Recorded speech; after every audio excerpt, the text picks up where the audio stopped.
kwanza ningehuzunika sana na hicho cheo. Namsikitikia kusema kweli, lakini mwiba wa kujidunga huu.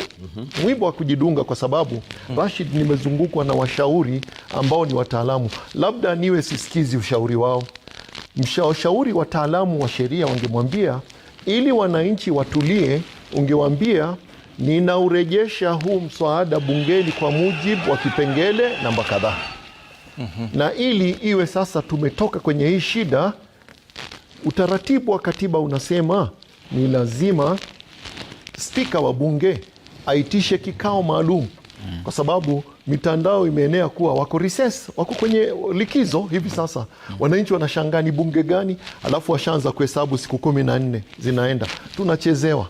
Kwa hivyo ingekuwa ni mimi ningesema, si umeniuliza, ningekuwa ni mimi ningechukua muda niwaeleze wananchi utaratibu ulioko, na pia niseme na ninaomba wabunge wetu wafanye haraka kufanya hicho kikao cha dharura, kama vile walivyoamka alfajiri ndani ya dakika 30 ikawa masala ya jeshi yamepasishwa kwa sababu waliona ni dharura. Hii ni dharura kubwa zaidi hii.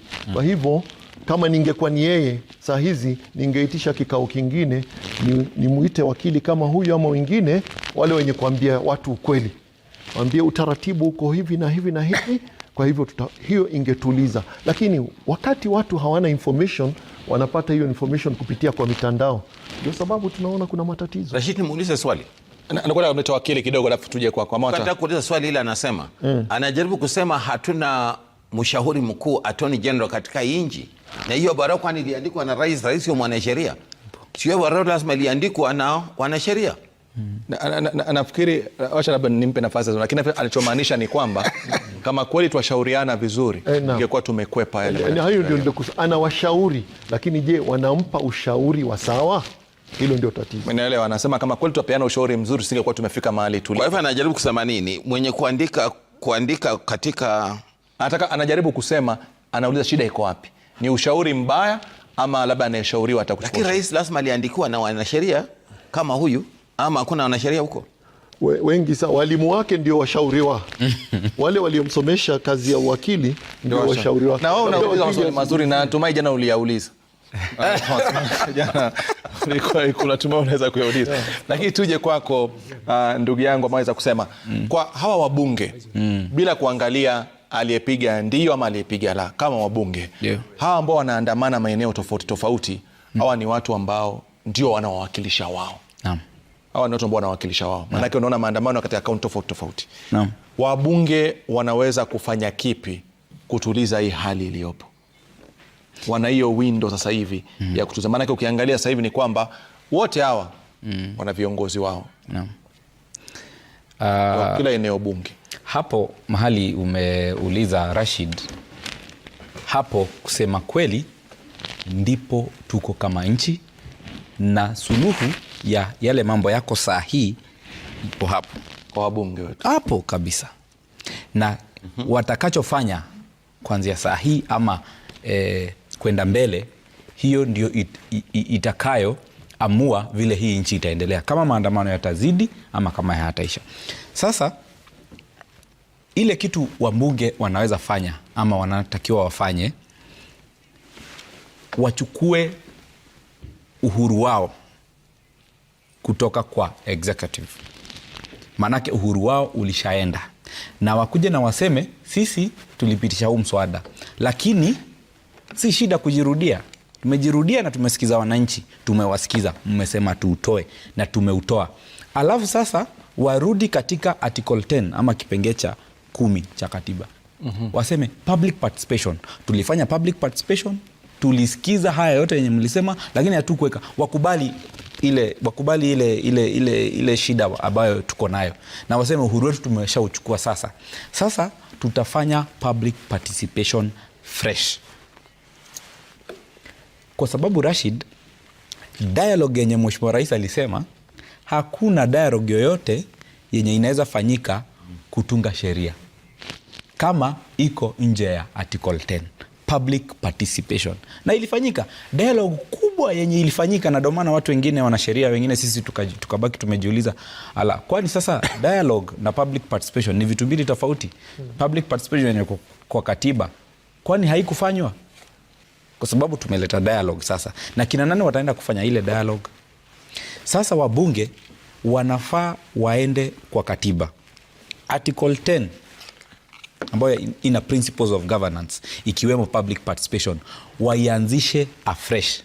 Kwanza kabisa watoe wa withdraw, ndio. Alafu baadaye waite wananchi na wapeane ratiba mzuri. Kama kila mbunge inatakiwa aende kwa constituency yake, apewe ratiba, ambiwe wewe tumepatia nchi nzima wiki 2. Kila mbunge arudi kwa eneo bunge lake, afanye apeane ama achapishe huu mswada, apatie watu, awambie kila mwaka inatakana tukue na finance bill. Hiyo finance bill inatakana kuwa na hii na hii na hii na hii. Ningetaka wananchi mniambie. Tena sasa warudi, baada ya hiyo muda watapeana, warudi wapigie ule mswada kura, alafu sasa uende upeleke kwa Mheshimiwa Rais.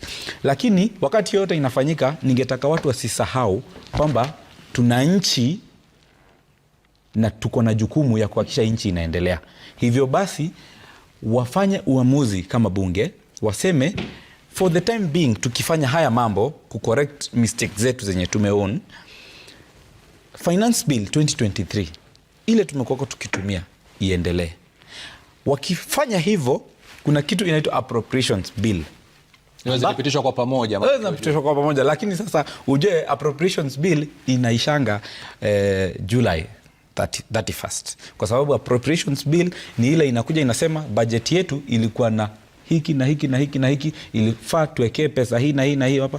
Sasa Appropriations Bill inakuja inatenga, inasema hii ofisi ya First Lady, ofisi ya President iko na hii. Sasa hiyo ndio hatutakuwa nayo kwa hiyo muda. Sasa wabunge waende wasemezane, waseme ukweli. Sasa kwa huu muda tutatengeneza supplementary. Kwa muda mgani?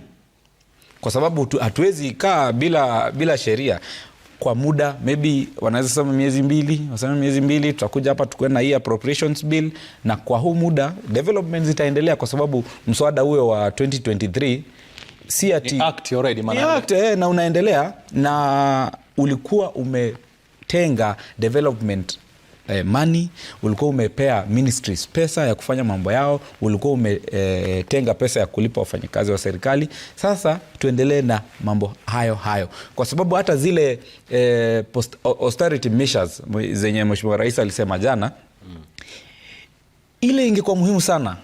Ya kwanza ni kusema kama nchi tutaendeleaje, kama wabunge wataenda ku withdraw finance bill, tutaendelea na Finance Act 2023, kumaanisha kama kulikuwa na nyongeza ya mshahara, kama kulikuwa na development mpya, kama ministry fulani ilikuwa inatakana kuongezewa pesa, hayo yote hayatakuwemo. Bunge itafanya supplementary. Lakini alafu mtakuja mjudge vipi huyu rais? Manake kesho ikifika wakati wa kwamba mtaka muangalie aliahidi nini, amefanya vipi, mtamwambia kwamba ulituambia utafanya hivi, ukufanya, ulituambia utafanya, wakati anatafuta uwezo wa kutekeleza yale ambayo ameahidi taifa.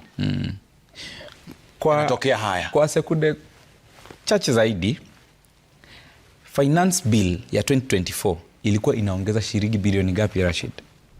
Bilioni 3 kwa Finance Act ya 2023. Wakarudi pale wakadodoa ushuru wa mikate, ushuru wa diaper za watoto na nyinginezo, na pikipiki wakatoa, ikabaki karibu bilioni 200. Sasa ndio inaongezwa kwa ile 300. Ndio inaongezwa, wakatoa bilioni kama 100 hivi. Ikabaki sasa kwa ya 2023 tunaongeza bilioni 200. Sasa si hivi kwamba ati Finance Bill 2024 ndio imebeba maendeleo yote yenye aliahidi. Finance Act 2023 ilikuwa na mambo zingine zaidi, ilikuwa na development zitaendelea, na pesa yenye ilitumika huko ilitumika. Tutaraise zingine, lakini tutatumia Finance Act ya 2024. Na ile dhana ya kwamba tusipopitisha tutakwama kama taifa. Hakuna hizo zilikuwa shere, Rashid. Ilikuwa uongo. Wangesema hizi 200 billion additional zilikuwa za kufanya ABC. Wakasema walimu wa JSS, na walimu wa JSS, Rashid, hawaanzi kazi mwezi ujao ama mwezi huu, wamekuwa kazi. Hivyo basi waendelee basi. Na walikuwa taken care of na Finance Act 2023. Wakasema mambo za hospitali nini. Hizo si mambo zimekuja saa hii. Hizo ni mambo zimekuwa, kila finance bill iko na hiyo maneno. Hizi zenye tunaongezanga ni zile serikali inakuja inasema tunatakikana kukuwa na kiwanda hivi ama barabara, tunaongeza idadi ya barabara zenye tunatengenezanga kwa mwaka, tunaongeza idadi. Hivyo basi tunahitaji pesa zaidi kuliko mwaka uliopita. Pesa kiasi hii zaidi tutazitoa wapi? Tutazitoa hapa na hapa na hapa, tutaongeza ushuru hapa na hapa na hapa. Sasa tunasema tubaki pale pale vile ilikuwa. Tukibaki pale pale, alafu sasa tukuja katika nchi tuseme mashida zetu ni gani? Ni corruption, ni governance, ni kosa kuaminiana na ni uongo maybe wale wanatuongoza. Tukae chini sasa tufanye ile dialogue bila haraka. Bila haraka sasa. Na mtihani ni mtihani kwa kweli, inategemea unavyochukulia. Unaweza kuwa mtihani rahisi ama mgumu, inategemea na mtazamo wa mtu. Ni lazima uchukue kama lazima own up hiyo mess ndio uweze kupita huo mtihani, Rashid, kwa sababu ita take time. Robert. Rashid, umemsikia anavyotueleza, anasema kwamba tusijengewe picha ya kwamba tuko pabaya sana, lakini tukisubiri wabunge wajaribu ku withdraw kama alivyosema, licha kwamba haipo kisheria, lakini tunaweza kujaribu kuhakikisha kwamba ile act ya mwaka 2023 ya fedha inasonga, alafu tujipange tena baadaye, lakini si kwamba taifa litasimama kimaendeleo. Ama ni kama alivyokuwa anazungumza Daktari Alex, pia alisema hatutayumba vile ambavyo taifa linafikiria. Rashid, Kenya sai imefanya makosa mingi sana, na kwa sababu tumefanya makosa, natakiwa tukuja pamoja, turekebishe pamoja bila kuelekezana kidole. Vile wakili anaongea, ninamuunga mkono kabisa, lakini katika kuongea kwetu lazima waelewe kuwa ni vizuri tushike mambo vizuri sana. Tutazunguka, lakini haya mambo tukiyakwepa tutarudi mahali pamoja, tukuzunguka mahali pamoja hivi.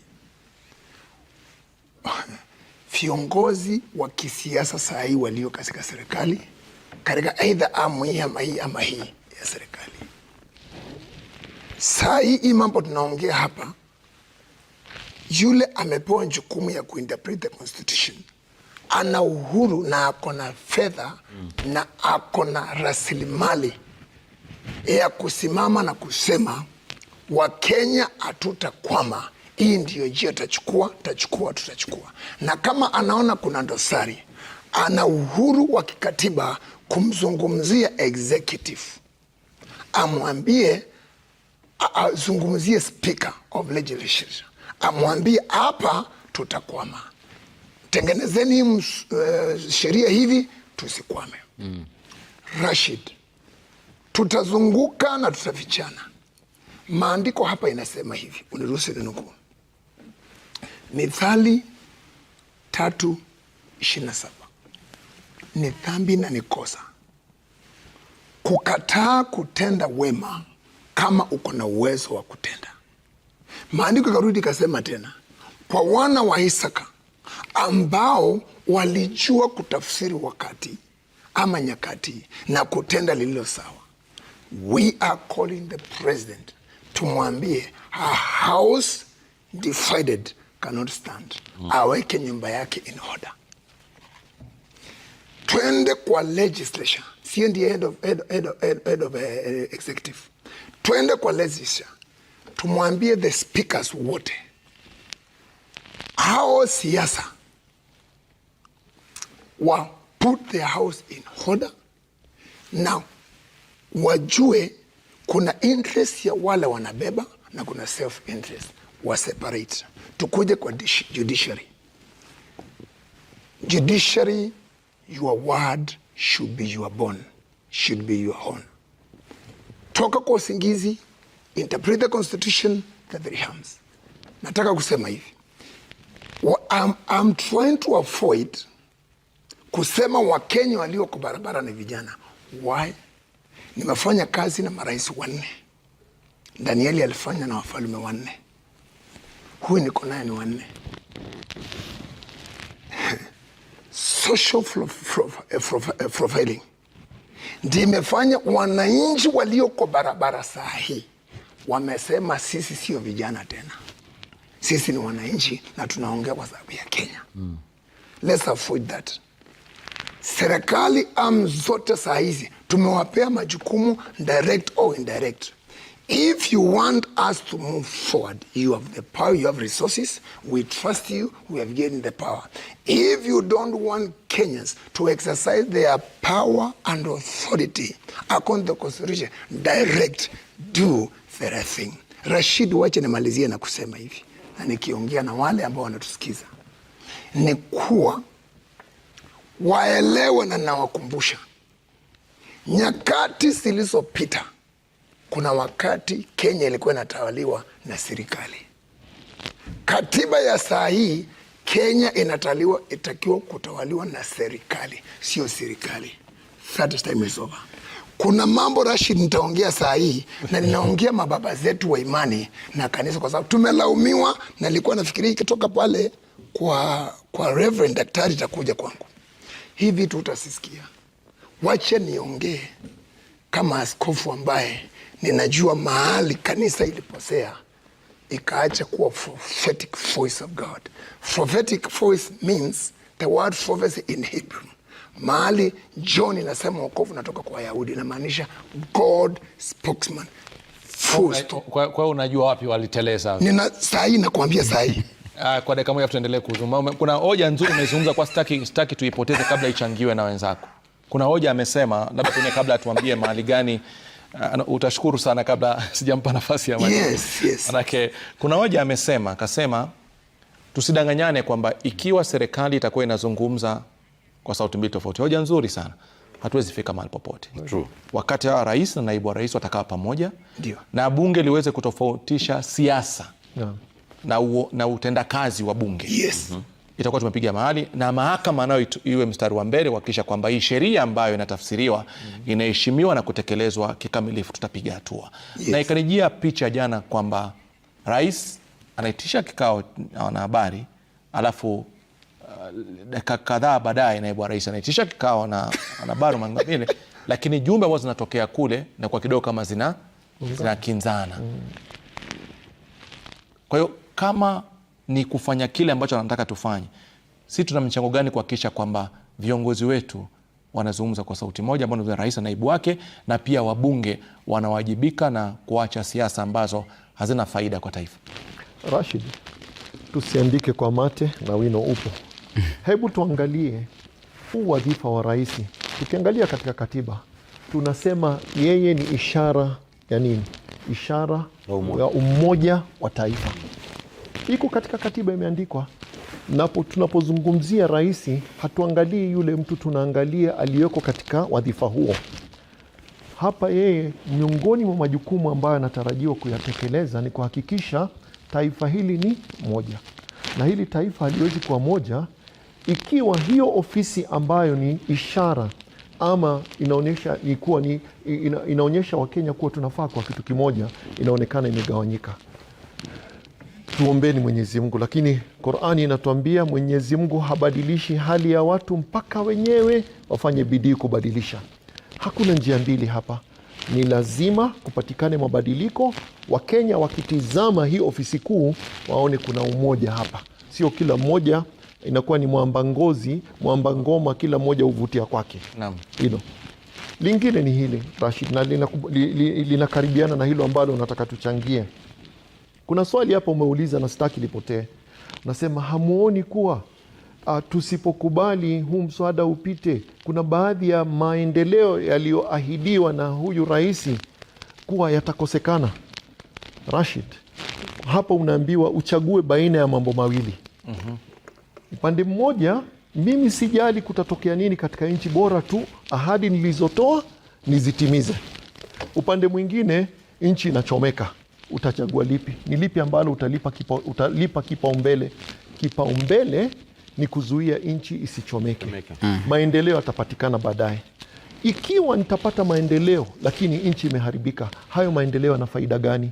Hapa ninarudi katika mafunzo ya dini yangu. Kuna mafunzo ya kimsingi tunaita kaida usulia. mafunzo ya kimsingi yanakwambia unapokuwa mbele yako kuna khiari mbili. Khiari ya kwanza ni kuleta manufaa au maendeleo, na khiari nyingine ni kuna uharibifu. Utatanguliza lipi? Na ili nifahamike na wale wanaosikiza, kuna mtu mgonjwa hapa, lakini nataka kumnunulia nguo mpya, lakini yeye ni mgonjwa huyu, kuna maradhi anaweza kumwangamiza huyu. Nitamnunulia nguo au nitatibu maradhi kwanza? Mwenye akili atatibu maradhi kwanza, kisha akishapona huyu mtu utamnunulia hiyo nguo baadaye. Lakini ununue nguo na maiti, ashakuwa maiti, kuna faida gani? Kwa hivyo kwa sasa priority, kipaumbele ni kuwa tuangalie ni lipi ambalo linafanya wananchi waharibu nchi, kwa sababu nchi inaharibika. Tulitulize hilo. Maendeleo, niliahidi wananchi kuwa nitawafanyia kadhaa, nitawafanyia kadhaa. Hilo utaweza kulifanya ikiwa kuna usalama na wananchi wako sawa, wamekula, wanashiba, hawafi, Sasa kwanza tutulize hili, maendeleo yatakuja baadaye. Kwa hivyo hatuwezi kusema kuna ile faragha, yani vacuum. Sheria ipo na tunaweza kuweka huo msaada, tutupilie mbali, sheria itaendelea kufanya kazi. Kwa sasa hatutaki kuona hizi picha, hatutaki kuona uharibifu huu ambao unaotokea. Hebu jifikiria biashara zilizofungwa leo, ni hasara ngapi? Unajua, nimekaa karibu na mwanauchumi hapa, kila akio anaanza kupiga mahesabu hapa ya ajabu hapa hasara tunazopata kila siku. Kwa hivyo tunasema hivi, isionekane kama tuna mlaumu sana rais, lakini unajua kwa nini itabidi aonekane kama atalaumiwa? Ndiye baba wa taifa, ndiye kiongozi, ndio baba katika nyumba. Hatuwalaumi watoto mambo yakiharibika, tutamlaumu mzee. Kwa hivyo tunasema watoto tumpe nafasi, lakini na wewe tunakupa nafasi kama rais, fuata hatua zinazoonekana kuwa lile unalosema unalikusudia kweli. Kwa hivyo tunaomba kuwe na utulivu, lakini chukua hatua ambazo ni kama baba siku zote ambia wanangu, msijali, nimechukua hatua, lakini hatuoni hatua zinazochukuliwa. Inafaa uchukue hatua mpaka waone na ni kweli mzee lile analosema anakusudia kweli. Huoni anajikakamua? Watoto watatulia, tungoje, mambo mazuri yanakuja. Lakini ikiwa nitasema lakini hawaoni lolote, halafu wanaangalia nyuma pia, sera huyu buda, sera zake ni za kutudanganya, kutupangapanga, hawatakusikiza. Kwa hivyo vijana, tutoeni nafasi, na wazee, viongozi hapa ambao mmetoa ahadi, timizeni ahadi, na viongozi wa kidini nikiwemo, tuambieni haki mahali ilipo, kwa sababu Mwenyezi Mungu anapenda tuseme haki. Na bila shaka nafikiri kuna kitu ameweza kukizungumza ambacho ni cha maana sana. Nafikiri ni swala ambalo tujiulize sote kama taifa. Amesema hatutaki kuona kile ambacho tunakiona, na kama labda pengine kwa 90% yaliyozungumzwa jana alikuwa anaweza kuondoa kile ambacho tunakiona, tujiulize ile 10% iliyobakia ni ipi, ili tuondoe kile ambacho tunaweza kiona. Kwa sababu kuna mtu anasema kwamba tutaangalia katika upana wa kwamba tutaweza kuofisha wawekezaji, tutaweza kuharibu biashara zetu hapa, watapata hasara na kila kitu. Lakini kuna Mkenya ambaye anasubiri apate uhakika wa kwamba ili swala zima alitaendelea, ndio kesho aseme tumefaulu kwa hili swala, hasa tusubiri hatua ya pili gani. Lakini kuna yule mtu anaweza kaa katika nyuma ya pazia na akasema kwamba tuoni kwamba nguvu za wananchi zimetoa mwanya wa kwamba kuanzia sasa na kuendelea bunge halitaweza kufanya chochote kile ambacho idadi kubwa wa Kenya hawajaridhika nacho, na serikali itapitisha chochote kile ambacho wa Kenya hawajaridhika. Je, tumefungua mwanya wa kuhakikisha kwamba ni ambao ndio sawa, atakana iwe ni kwamba itakuwa ni serikali ya kuhudumia wananchi kwa kusikiza wananchi, sio kwa kuwapa wananchi kile ambacho wananchi hawajakuwa wanakitaka? Swali mzuri, na nimefurahia sana kwa hiyo swali, kwa sababu tukikuja kwa public participation, ningetaka kuwashauri wananchi si ile tu vipengele zitaletwa na CS wa fedha, bali ile finance bill ya 2023 ilikuwa na makali mingi sana, na hiyo sasa through public participation pia sisi tunaweza sema kuna vipengele zilipitishwa ile wakati wa mswada wa fedha wa 2023 kipitishwa. Hatutaki hiyo, kwa sababu tumeona imekuwa na kubwa kwa uchumi ya Kenya. Na vyenye hii mswada ya 2024 iko after baada ya ile kamati ya fedha kuondoa vipengele kadhaa, ilikuwa haina ukali zaidi. Ukailinganisha na ile ya 2023. Ile mswada ya 2023, hapo ndio tuliweza tukaongeza VAT ya mafuta kutoka 8% kwenda 16%. Hiyo tukienda public participation, hata kama haitakuwa imeletwa kwa meza tuiongelelee, mwananchi ako na haki ya kusema pia hizi vipengele tunataka ziweze kuangaliwa zaidi. Hiyo 2023 ndio tulikuja tukaleta ile ushuru ya wafanyikazi ikatolewa kutoka 30%, ile ya juu zaidi ikapelekwa 35%. Hiyo pia inafaa iangalie. Tukienda public participation, now that Wakenya wameweza kuona wako na nguvu, kwa sababu hii mswada kama si nguvu ya Wakenya ingeweza kupita na ikuwe sheria. So public participation tutarudi, ndio mswada mpya ianze from scratch one, lakini tutakuwa na uwezo wa kusema zile sheria zenye tunaona hazikuwa zimetengenezwa ama zinaumiza mwananchi na zinafaa ziondolewe, nchi na uchumi iendelee kukua vizuri. Na ni kweli ile after hiyo mswada wa 2023 wa kifedha ilikuwa imepangiwa itachukua ushuru mingi sana, lakini haukuweza, kwa sababu ukiendelea kuweka ushuru zaidi badala ya kufaulu kuokota unaokota ushuru mchache, kwa sababu kuna viwanda zingine zinafungwa. Na hiyo ni kitu tumekuwa tukiongea, kama ile siku budget ikisoma, mimi mwenyewe nilikuwa hapa na yule CS wa finance akapatiwa nafasi, akasema watu wenye wanasema kuweka taxes mingi ni tunafukuza wawekezaji ni uongo. Yeye mwenyewe akataja kitabu aliandika 2002, akasema, akaambia wanahabari, endeni msome hiyo kitabu. Mimi si mtu mpya kwa hii maneno ya kutunga sheria ya uchumi, lakini mimi kama msomi ningetaka kuelezea CS wa uchumi, siku hizi huwezi tuelejesha kwa vyenye mambo ilikuwa inafanywa 20 years ago, 2002. Sheria na njia yenye kazi inafanywa, technology inabadilika kila after miaka 5, na kuna zingine zina hata kama teknoloji ya simu na vitu za vyombo za habari kama kamera zinakuwa updated every other maybe after miezi 6. Kwa hivyo mimi ningesema ni vizuri wasikue wao ndio wana advise the advisors. Kama wewe uko pale na umewekwa kwa hiyo kiti ndio uweze kusikiza maoni ya wananchi, ni vizuri uwasikize bila kuwa wewe ndio msikizi, wewe ndio unasikia na wewe bado ndio mwalimu. Kwa hiyo kama wewe mtu wa masuala ya uchumi na ufahamu hii act iliyopo ya 2023, tunasubiri mswada wa fedha, manake bado upo sasa hivi. Ni kwamba tumeweza kupata kauli yake rais, tumeweza kupata barua yake kwa spika, tunasubiri itakachojiri kule bungeni.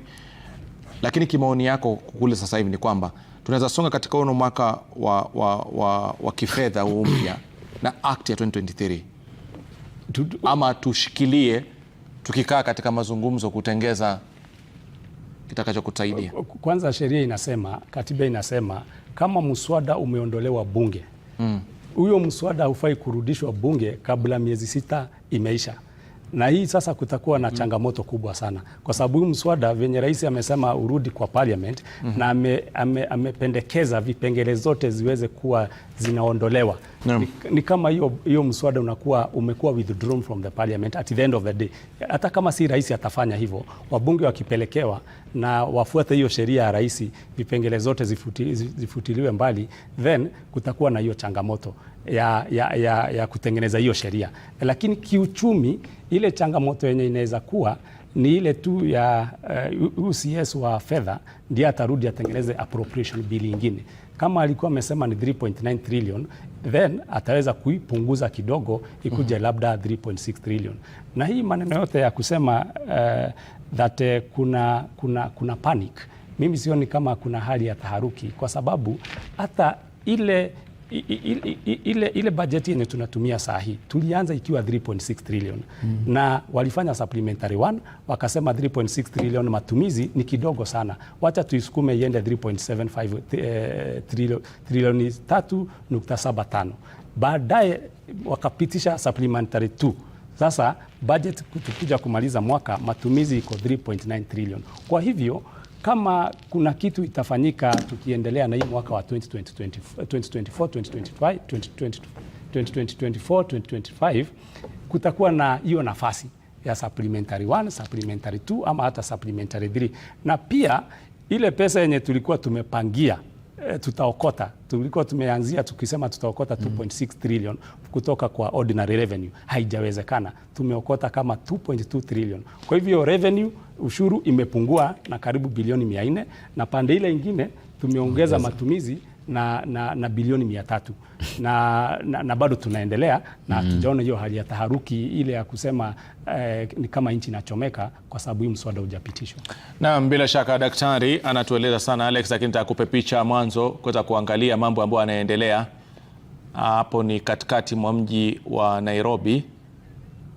Kuna Wakenya ambao wanakamatwa na maafisa wa polisi, lakini anajaribu kuhakikisha kwamba kupigania asibebwe na maafisa hao wa polisi. Mtu mmoja lakini amejitahidi kadri ya uwezo wake kuhusiana na kile ambacho kinaendelea, ambacho kizungumza kwa kauli yake Sheikh Ibrahim Lidhome anasema kama Speaker Moses Wetangula yuko mahali anatizama, yeye ana jukumu kubwa kabisa la kuhakikisha kwamba hizi picha ambazo zinaonekana hapa za maeneo tofauti tofauti zinapungua kiasi kikubwa, na hilo linafanyika tu wakati Wakenya wataona viongozi wao wameitwa bungeni ili kufanikisha kile ambacho Wakenya wanakihitaji. Maanake kwa maandishi na kwa nini kule kutoka kwa rais amewapa wao majukumu, ni wao wanawatekeleze. Nafikiri hizo ndio picha za Mkenya ambaye anasusia kabisa, amejaribu, amedinda kuweza kuingizwa kwa karandinga ile ya maafisa wa polisi. Kwa hiyo wanamnyanyua na kumuingiza katika gari ile ya maafisa wa polisi. Nafikiri pia jana kuna swali ambalo rais kwa anaulizwa na baadhi ya wanahabari kwamba rais, unasemaje kuhusiana na wale ambao wamekuwa wamekamatwa na katika haya maandamano? Na mwingine pia vile vile naona kwamba maafisa wa polisi wanajaribu kuweza kuwakamata wale ambao wanaamini labda kwa sababu moja ama nyingine wanapaswa kuwa mikononi mwa maafisa wa polisi, na ndio wao ambao wanakamatwa kwa wanahabari wakijaribu kutupa picha kamili ya kujua kile ambacho kinaendelea. Na ndizo picha hizo mtazamaji, ikiwa kwa sasa hivi ziko kama dakika za kuhesabu ambao tunasubiri kama 23 hivi, ili pia vile vile turudi mahakamani ili tupate kupata uamuzi utakaotolewa kuhusiana na mwanajeshi anabebwa na anaingizwa katika gari hilo akiwa na simu yake mkononi, lakini bado akizidi kupasha ujumbe. Sio kama tutapata sauti tukasikia anachokizungumza.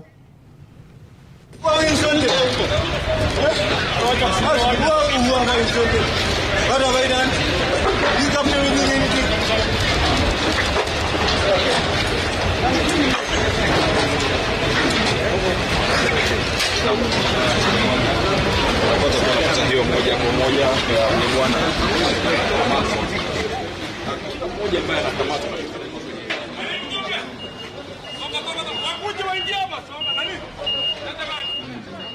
na mtazamaji, ni bado maeneo mengine ya Nairobi katika siku ya leo, ikiwa idadi ya maafisa wa polisi ipo tu sana katika maeneo tofauti tofauti kulinda mali za Wakenya, na pia vile vile kuhakikisha kwamba hakuna wanaoandamana ambao watakuwa wanavuruga chochote ile kwa njia moja ama nyingine. Kumbuka katika barabara nyingi hapa jijini Nairobi usalama umeweza kuimarishwa kwa asilimia kubwa tu sana, kuanzia katika barabara zile za kuelekea ikulu ya Nairobi, katika miji tofauti tofauti hapa Nairobi, na pia vile vile maeneo mengine.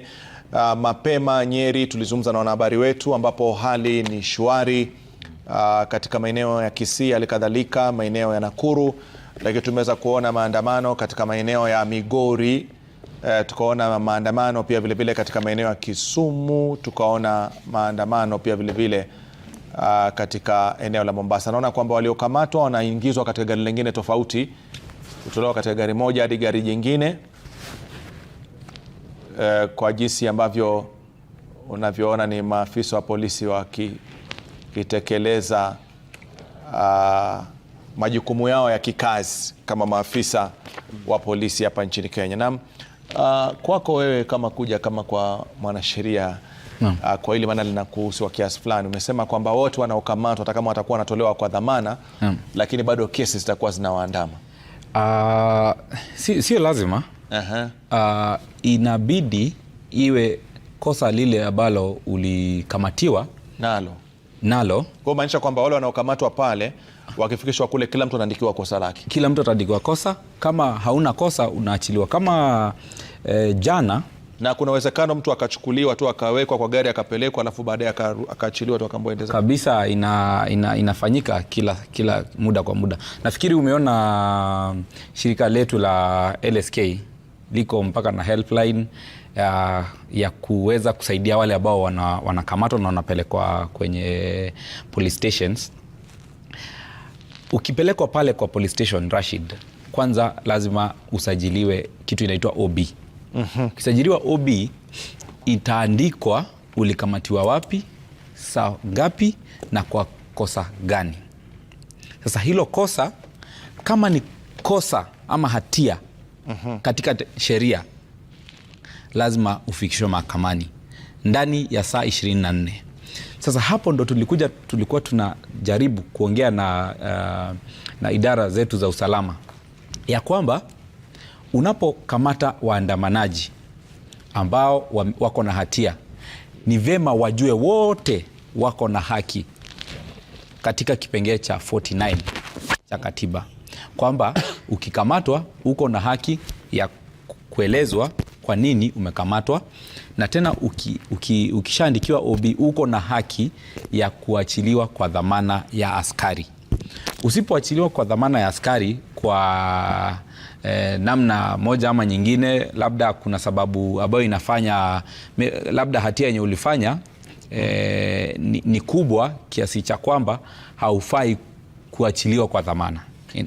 Nyinyi kama LSK, labda kuna kitu tofauti ambacho mko nacho dhidi ya serikali ya madarakani? Kwa sababu nauliza tu hilo swali, kuna kitu binafsi? Hamna. Kwamba mmeleta masharti mengine, kwamba nasema hamtaki kusikia chochote kuhusiana na masuala ya CAS, hamtaki kusikia chochote kuhusiana sijui na bibi wa rais, bibi wa naibu wa rais, bibi wa waziri mkuu. Mmezungumza maneno mengi ambayo mtu anaweza kaona kwamba sasa hii ni nini tena? Hapo kwa bibi ya rais na bibi ya naibu rais, hiyo hapo naweza pinga, hapo hatukuwa sana.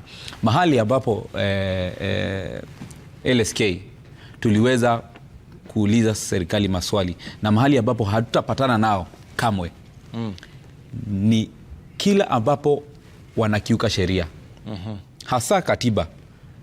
Na sisi, wakati kila wakili anakula kiapo, sisi hatukuli kiapo kulinda katiba miaka 5 kama wanasiasa ama viongozi wa nchi. Sisi tunakula kiapo kulinda katiba na kuitetea kwa miaka yote yenye utakuwa wakili. Sasa mambo ya CAS kama hayo umesema, kuna uamuzi wa koti ambao unasema CAS hawafai na hawafai kuwa ni illegal. Sasa basi naye president akaweza kuwa gazette, ikabidi LSK warudi kotini. Swala la prime cabinet secretary na ofisi ya bibi ya prime cabinet secretary haipo kabisa katika sheria, haipo, si katika katiba, si katika any act of parliament, haipo. Sasa hizo ndio mambo zinafanyanga kila saa tuende kotini, na watu wanaweza ona kama LSK kila saa iko upande wa opposition ama LSK kila saa iko against government, lakini ni uongo. Ni vile lazima sisi kama custodians wa sheria lazima tuangalie rule of law. Kama serikali yenyewe excesses zake zinadhibitiwa, na wale wanaoweza kudhibiti sio judiciary. Manake judiciary vile iko sahihi haiwezi jiambia yeye wenyewe. Wao wenyewe wajiambie, waseme Mheshimiwa Rais ulikiuka hapa na hapa. Hawawezi. Lazima Mkenya aende awaeleze Mheshimiwa Rais siku fulani na fulani alipitisha mswada fulani ama kitu fulani, hivyo basi ni kinyume na sheria na ni kinyume na sheria ABC, kinyume na sheria hii na hii, alafu sasa ndio watoe uamuzi. Lakini Rashid, ukiangalia katika historia ya Kenya utaona kwamba mawakili wamekuwa katika mstari wa mbele katika kutetea haki za wananchi, na katika huo mstari wa mbele sana sana umetendeka wakati kuko na vita baina ya serikali na wananchi. Wakati kuna utulivu, hautaona wale LSK au vikundi zingine za civil society groups, hautaona zaidi. Lakini wakati kuko na hiyo hali ya taharuki, serikali inajaribu kuangamiza ama serikali imeshindwa kufikia balance kati ya haki za mwananchi na responsibility ya serikali, wakati watashindwa, lazima LSK inaingia kila saa, na ikiingia inaweza onekana kama iko against serikali, lakini kinyume na hiyo natekeleza majukumu yake. Kusipotokea mtu ama kusipokuwa na mtu hapo ako na hiyo responsibility ya kuhakikisha serikali imetekeleza katiba na haijakiuka katiba, lazima kutakuwa na shida nchini, Rashid. Na bila shaka mtazamaji, nafikiri kuna mengi ambayo tunayazungumzia saa 9 kasorobo ili tuweze kupata atakayojiri mahakamani kukufahamisha tu. Lakini kwa kweli sasa hivi kuna watu ambao wanauliza Rashid, wanasema Rashid, waulize tu watu ambao walio studioni. Hii ni zaidi ya, hii si issue ya mswada wa fedha mwaka 2024. Kuna jengine. Yes. Yaani baada ya kwamba rais amefanya alichofanya na kile ambacho kinaendelea sasa hivi, je, kuna jengine ambalo labda pengine si hatulijui ambalo linaendelea? Rashid, tulikuwa tumesema tukianza asubuhi, jambo la kwanza tuulizane hii shida ilitoka wapi. Jambo la hii ambayo tuko saa hizi, jambo la hii kama katasa ambayo iko saa hizi ni jambo ambalo limetoka kama precipitating factor. Ni jambo ambalo limetokea mwisho kama kuna kitu ilianza. Tulianza wapi, Rashid? Tulisema tulianza kule chini. Jambo la kwanza tulipokosa kutii katiba yetu. Jambo la pili tulipokosa kutii katiba, and then baada ya hiyo tukakosa kuheshimu chapter 6 ya hiyo katiba, and then baada ya hiyo tukakosa kuheshimu njia vile tunafanya kazi zetu, alafu tukakosa kuweka mikakati ili tuangalie vile vijana wetu wataishi wakawa na ustaarabu na kuishi kwa hekima. Baada ya hiyo sasa tukaanza sisi kutumia wengine vibaya, ama tukaanza katika kimamo wanasema tukaanza kumanipulate. Tukaanza kumanipulate positions, tukaanza kudominate a group of us, and then the youth wakafika mahali wakasema hapana. Alafu youth wakauliza ya kwamba na nyinyi wazazi wetu, sababu sisi tunaangalia tumeenda shule, tumepata degree, hatuna kazi, tumefanya BA administration lakini tunasafisha na hata kazi ya kusafisha hakuna. Sasa shida iko wapi? Sasa ile kumekuja finance bill ni ile tu ambayo imetoa sasa shida kuonekana. Kwa ile kauli ya jana ile ambayo ilikuwa kwa naibu wa rais anajiuliza, anasema tumefikia wapi, tumefikia vipi hapa? Wakati sisi kwa ni watu ambao ndio kipenzi cha hii taifa. Wewe unakubaliana nayo kwamba lazima kuna shida mahali fulani? Kuna shida sio ndio, na vijana wametuambia wazi. Vijana wamekuja wakasema kwamba katika kimombo we are fearless. Na wakasema we are tribalist. Meaning vijana wanasema tumekosa kazi sababu ya uoga ambayo hatuangalii mambo na kusema hapana. Msomi akifanya makosa naanza kumwabudu. Msomi akifanya makosa, akiiba, mimi nasema ni sawa tu, lakini sababu yeye ni msomi amefanya nini? So we are fearless. Vijana wakatuambia kwamba they are tribalist. Meaning ile mambo tunafanya tumefika hapa sababu ya regionalism. Kwa nini? Kusema kweli, hapa kuna Nur Haji, kuna huyu mkuu ambaye ako pale kwa kazi, alipitia katika system akaingia pale.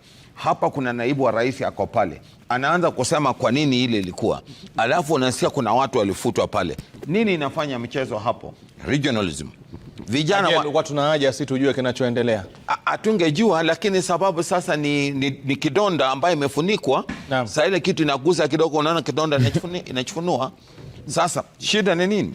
Hiyo ndio shida iko ndani yetu. Vijana walisema we are leaderless, we don't have leaders. Meaning sisi tumekuwa tukienda, shida ni uongozi.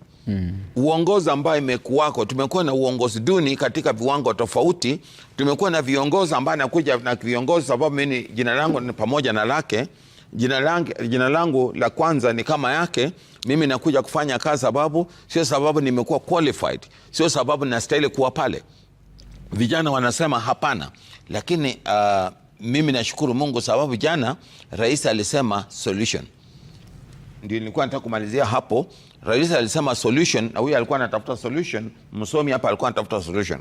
Rais akasema ya kwamba nitatokea na jopo kazi ambayo inaitwa multi stakeholders, ambao watakuwa vijana, watu wa dini, wasomi kama hawa, watu ambao wanatengeneza manufacturers, watu ambao katika private sectors. Tutaketi chini alafu tuamue baada ya hii mchezo ndani ya kazi, baada ya hii drama tutaenda wapi. Kwa hivyo to me, nangojea kwamba immediately wanasheria ama wale parliamentarians watapoketi chini waseme sasa tuendelee. Muda usio mrefu tutasikia tangazo ya hiyo, vile tutaona structure iko wako, vile tutaketi chini kama Wakenya pande hii, kila mtu awe pale tu hapa kwa mesa. Lakini wajue ni kina nani hasa kwa majina watakuwa katika ile jopo kazi ama tayari? Mimi to me hakuna, tutafuata hii amri ya hii vijana. Fearless, regionalist, tribalist, leaderless, alafu watu wa pale kama yani nasema kwa sababu umetueleza vizuri na nimefurahi umetuambia kwamba jopo kazi litakuwa linajumuisha wasomi, viongozi wa kidini, ukasema watu wa viwanda, vijana, mashauri. Nilikuwa nauliza wakati ilikuwa linazungumziwa jopo kazi na kuangalia litajumuisha watu hawa na hawa, kuna watu maalum ambao washazungumziwa hapo ama bado mtaenda kuchagua watu watakokaa katika hilo jopo? Mimi sioni kama ni mambo ya kuchaguana immediately. Bunge linapomaliza hii mswada, kile mimi nangojea ni kwamba tuwe na structure, ama tuwe na structure vile itafanywa. Structure iwe in place. Ambayo itatengezwa na nani structure? Na rais mwenyewe? Jambo la kwanza, first of all, kuna uongozi ambao we start from the known to unknown. Tuanze na wale wako. Rais mwenyewe sasa tuulize. Swali nauliza, ni swali zuri kwa sababu unajua unachokizungumza ndicho mojawapo ya vile vitu ambavyo vitatuliza kama alivyosema Sheikh Ibrahim Lidhome. Kwa nasema katika msuko ili jopo kazi la majadiliano ni jopo kazi ambalo litakuwa linatengwa mwenyewe na rais kuteua watu wake, litakuwa linaachiliwa labda pengine wabunge, kwa vile mlivyozungumza nayo wabunge, ama ni kina nani ambao watakuwa wanateua watu ambao tutakuwa tunasema nyinyi kaeni huko mkafunge mlango mpigane mfanye nini, lakini mkitoka upo mje mtupe mwafaka kama taifa. Katika fikra zangu Rashid, mimi naona hivi, kama ningeulizwa kwanza rais angetoa mswada vile tutajenga hilo jopo kazi, ili kwanza tupendekeze litengezwe kwa mujibu wa sheria. Kama tushapendekeza, sasa kutoka hapo tuanze kuliunda, tuulizane tutaunda namna gani, alafu sasa tuanze. Na mimi ndio nasema vijana wasifadhaike, because sababu rais sasa amesema hiyo ikome. Wale wabunge ambao wako kwa saizi tunaweza kuwa na imani nao ama tusiwe na imani ya hao ni Wakenya wenzetu. Tafadhali tusichome mali yao na tusiwasumbue, sababu sasa tuko katika njia ya kupona na tutapona vile structure iko in place. Rais amesema kesho ama kesho kutwa natarajia speaker aite watu wake. Wakimaliza sasa tuende hiyo jambo alisema kwamba tuwe na structured. Na tukuwa structured, tutakuwa tunakumbuka vijana walitupatia structure. Walisema fearless, tumuogope Mungu peke yake, regionalism, hiyo isiwe shida, leader, kama ni kiongozi asiwe kiongozi duni, tufate ile inaitwa tusiwe na mediocracy, lakini tuwe na meritocracy. ikienda mpaka tufike pale. Not only that, sasa tukifika hapo sasa tujuane tutaenda wapi. Na mtazamaji, nafikiri ni mambo mazuri ambayo yanazungumziwa. Nashukuru kwamba Bishop Alphonse Kanga anatuambia mengi kwamba kutakuwa na mchakato ambao utakuwa unakuja baadaye wa kuunda jopo kazi, ambao jopo kazi lile litakuwa linajumuisha watu kutoka sekta tofauti tofauti, vijana pia vile vile watajumuishwa hapo ndani, Gen Z, ili kuangalia kuanzia sasa tunafanyaje katika nchi yetu hii tukufu ya Kenya, ili tujue kwamba vizazi vile vilivyopo vichanga na vizazi vijavyo vitahitaji maamuzi yetu ili kuwa na mazingira bora ya kuendelesha maisha yao katika siku za kesho na kesho kutwa. Katika picha mtazamaji, ndio hali ilivyo sasa hivi. Kuna vikundi vya watu wamesimama sehemu tofauti tofauti, na maafisa wa polisi nao pia vile vile wako ange ama wako macho kabisa kuhakikisha kwamba hakuna yule ambaye atakuwa anapewa ruhusa ya kuhitilafiana na usalama, amani ama uhuru wa mwingine katika nchi yetu hii ya Kenya.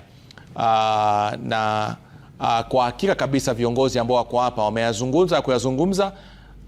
Vitoa machozi tayari ukiangalia ndio hivyo imeweza kutupwa tayari katika maeneo ya Moi Avenue, na nyingine ikifuatilia. Ni kwamba polisi hawataki mkusanyiko wa watu, kwamba vijana wakija kukusanyika kiasi, maafisa polisi wanajaribu kuweza kuwatawanya, angalau kuzuia ule uwezekano wa wao kuvuruga amani kwa mujibu wa kile ambacho wanaamini. Kuna kitu ambacho kimejitokeza katika mazungumzo yenu nyote kabla tumalizie. Na kwanza ni kwamba rais, nchi iko mikononi mwake. Na rais macho yote yanaelekezwa kwake. Na kipimo cha rais sio kila siku kwamba utakuwa unazungumziwa kwa uzuri. Kuna wakati pia utazungumziwa kwa kile ambacho sio kizuri. Lakini ukomavu wako, busara yako katika kipindi hicho ndio muhimu zaidi kushinda. Unaambua rubani mzuri ni wakati bahari imejaa mawimbi, ndio utaambua kwamba yule rubani ni mzuri. Lakini kama bahari iko shwari, huwezi sifiwa ukaambua ni rubani mzuri. Kwa hiyo nafikiri hapa alipo ndio tunapima ule uhodari wake kama rais kuweza kuongoza ili taifa la Kenya. Lakini kwa wabunge ambao wanatutizama na wanafuatilia, nafikiri karata sasa hivi iko mikononi mwao. Ni karata ambayo wakicheza vizuri tutatuliza kasi kiasi, alafu tuangalie mbele tunafanyaje kama taifa kwa Kenya. Kwa hiyo kabla niweze kuachilia hapa pengine kwa dakika moja ama kwa sekunde kadhaa, watu wawili wataweza kujumuisha kuweza kumalizia kwako kwa dakika moja, kumalizia tu kauli ya mwisho kwako kwa bunge. Mara tuzungumze kwa bunge, maana tutoke kwa rais. Rais ashafanya kile alichoweza kufanya hapo jana. Ngoma iko huku sasa kwa wale ambao tuliweza kuwachagua katika maeneo bunge yetu. Ungeweza kuambia wabunge kitu gani kwa dakika moja, alafu utachukua mmoja kwa dakika moja, alafu tuwashukuru na mimi niwatakie mfike nyumbani salama salmin. Naam. Wako. Bunge mali wako, ningetaka kuwaomba kwa niaba ya kanisa na kwa niaba ya Wakenya wote ambao hawajaridhika kupitia mswada na miswada ile ambao umekuwa mkipitisha, hasa hususan hii ya kifedha ya 2024. Tafadhali tunawaomba na tunawashauri kama viongozi tulio hapa na Wakenya, do the right thing. Mchukue jukumu, munaweza kurekebisha ama mkaharibu, lakini mkumbuke you are accountable to God and you are accountable to Kenyan Constitution, rule of law. Thank you. Doing the right thing. Kwa wabunge tukimalizia, kila mtu nitampa dakika moja. Kile ningetaka kuwaeleza wabunge wetu, wasiogope lile jambo nzuri saa kufanya ambalo ni la kimungu na kisheria. Warudi bungeni na wafanye ambayo walikuwa wameambiwa na wananchi. Wasisikie haya, wasiogope, kwa sababu wako na huo muda. Jambo la pili, wale wanaoandamana wakumbuke tunayo serikali moja peke yake. Sio mapenzi ya mtu yoyote tukue hatuna serikali. Hivyo basi tunapoandamana tuweke yale mambo tunataka clear vizuri, na serikali wakati itakapoitana watu wapeleke genuine concerns pale, nayo serikali itusikize. Na kama sahihi pia ningewaambia serikali waweze kugojea uamuzi wa mahakama ya KDF. Saa 9 ndio inaelekea. KDF wasije wakaanza kufanya mambo yao huko kwa waandamanaji. Tugoje uamuzi pamoja na kesi zingine zote nyingi ambazo LSK imeweza kufikisha pale kwa mahakama. Kunazo kesi za abductions, tumeitisha habeas corpus, wale watu wajulikani waliko. Kunazo kesi za kusimamisha illegal arrests. Tunaomba wakati zitakapotokea executive arm iweze kutii hiyo amri na kufuata hizo orders. Asante sana Rashid. Na bila shaka kabla niende upande wa pili, naona mwelekezi ananiambia kwamba kuna picha ambayo lazima tukuoneshe za maafisa. Nataka kuweza kuangalia kwa ukaribu niweze kujua kama ni maafisa wa polisi wa kawaida ama ni maafisa wa polisi wa kijeshi, nitakwambia baadaye, lakini ni ziara ambayo inafanywa na maafisa wa polisi kuhakikisha kwamba hapa town leo hii kuna usalama na kuna utulivu. Nije kwa dakika yako moja Alphonse Kanga kuweza kuzungumza kuhusiana na, nataka uzungumze na wale ambao wanaandamana. Kwanza ningesema hivi, vijana tunajua nyinyi ni 18 million. Tunaheshimu nyinyi, ni watoto wetu. Hatuna jambo lingine. Chochote ambacho tumeweka pamoja ni chenu, inji ni yenu na inji ni yetu. Tafadhali tuhakikishe ya kwamba hasira ni hasara, tupoesha hasira. Rais ameanza kazi. Bishop, radhi kidogo, kuna picha muhimu ambayo tutaweza kuiangazia hapa. Hapa ni maandamano ya tofauti. Hawa ni vijana Kakamega ambao wako wameshika bendera, lakini wao wanaandamana kuweza kupeleka heshima na pia kutoa risala za rambirambi kwa familia ya mama mmoja muuzaji matunda ambaye alipigwa risasi na akafariki siku ya Jumanne. Kwa nafikiri kwamba wao wameweza kuandamana kuweza kumpa heshima yake tu kama mpambanaji ambaye aliweza kupigania hili ambalo rais hapo jana alikubaliana na maoni ya wengi kwamba sitatia saini narudisha, lakini kwa bahati moja, bahati mbaya manzuri, hataweza kushuhudia labda pengine ushindi huu kama utapatikana wakati wabunge watakuja pamoja na kufanikisha hili. Lakini kwa wale vijana, kwa ile jamii, kwao yule ni shujaa na wanamwenzi kwa njia ya peke yake, na pia kutanguliza bendera ya taifa. Wanapitisha ujumbe mmoja kwa waliyafanya haya kwa mujibu wa taifa, hawakuyafanya haya kwa maslahi yao binafsi. Nitakupa nafasi uendelee Alphonse. Asante. Na tukifanya makosa, shida ni kurudia makosa. Vijana tumesema kwamba injini yetu, wale wanapeleka ile heshima, tuko pamoja na hao, tunaombea. It's unfortunate, lakini tunaombea wale wamepata shida, lakini tujue kwamba kuna kitu ya sisi kuprotect. Lakini wabunge, ningependekeza hivi. Tafadhali wabunge, tuache unafiki, tuwe na uwazi, tufuate sheria, tutekeleze sheria yetu ya 2010. Na wabunge, kuna lugha ambayo inasemwa na vijana, tuache mchezo ndani ya kazi. Tafadhali usisimame pande yako bila kujali pande ingine, ndio inaitwa mchezo ndani ya kazi. Wabunge, tafadhali, inchi ni yenu na tuache ujeuri ya kuzaliwa.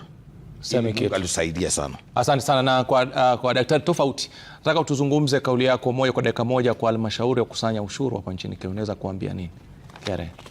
Chenye ningewaambia ni kwanza ni kuwashukuru sana kwa sababu jana waliweza kuongeza ile muda walikuwa wamesema Wakenya waweze kujiandikisha ndio waweze kusamehewa zile zinaitwa tax penalties.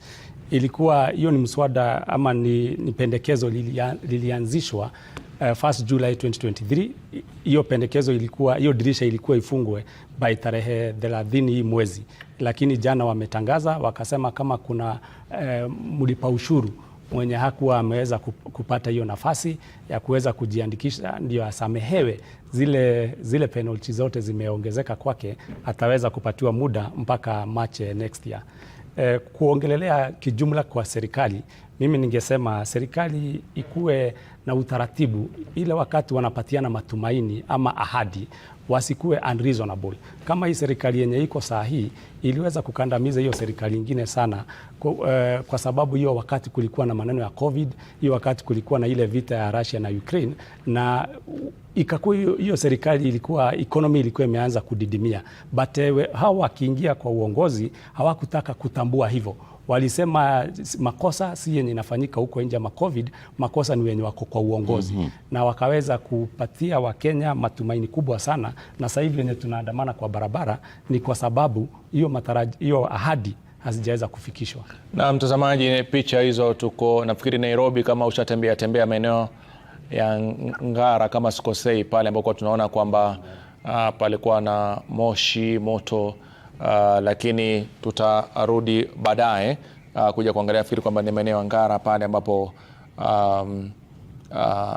hali si nzuri sana katika maeneo. Najua kwamba ni eneo ambalo lina wafanyabiashara wengi sana pale ambapo kuna pilika nyingi za wauzaji, wanunuzi na wapita njia.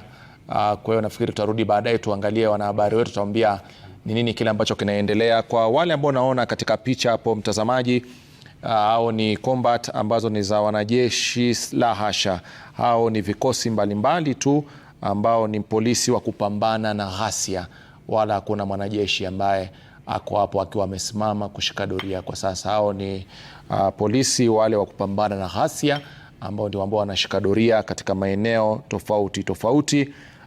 Hivyo basi usiwe ujui sare ukasema kwamba yule ni mwanajeshi, la hasha. Kwa wale ambao wako sasa hivi hapo ni wanajeshi wale ambao wanapambana sana na ghasia, na ndio maana wako hapa kupambana na hilo, ni kikosi maalum. Na tukija kwako Sheikh Ibrahim Lidhome, ukiangalia pale ni maafisa wetu wa polisi wakiwa wanapiga doria kuhakikisha kwamba usalama unaimarishwa na shughuli za kawaida zinaendelea. Nataka kauli yako kwa dakika uweze kuzungumza kwa rais na naibu wake wa rais, kwa sababu kilichojiri jana kiliofisha, lakini kama tuzungumze, tuangalie Ngara jinsi mambo yalivyo mtazamaji. Moto unawaka, moshi unafuka kwa kweli. Maafisa wa polisi wanajaribu kufyatua vitoa machozi, na ni picha ambayo ina maswali mengi. Tutaangalia vizuri tupate uhakika ni wapi hasa maalum, lakini ni hapa katika kaunti ya Nairobi. Ni Nairobi, lakini hali ndio kama ile ya moto unawaka sehemu zile, na ni jambo la kutia wasiwasi sana, manake si picha nzuri. Inaonekana kwamba ni moto mkubwa sana ambao umeshika maeneo yale. Hatujui kama ni moto wa magurudumu, hatujui ni moto wa nini, lakini si picha ambayo tungependa kuiona machoni mwetu. Kwa kweli, tukiangalia mahali tunapotoka, historia yetu na mahali tulipo na mahali tunaelekea, tunamwambia nini rais na naibu wake Sheikh Ibrahim Lidhome?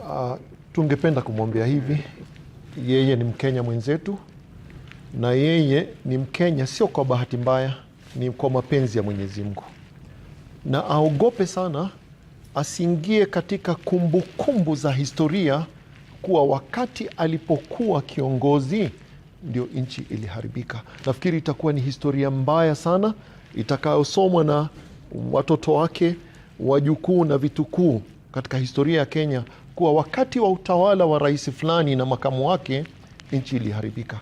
Afanye bidii, muogope Mwenyezi Mungu, na tunamwombea Mwenyezi Mungu amsaidie kuwa afanye lolote ambalo anaweza, na tunaamini anaweza kuhakikisha wakati wa utawala wake nchi haikuharibika, kwa sababu hapa duniani tutamhukumu vibaya sana, na kwa Mwenyezi Mungu atahukumiwa vibaya zaidi.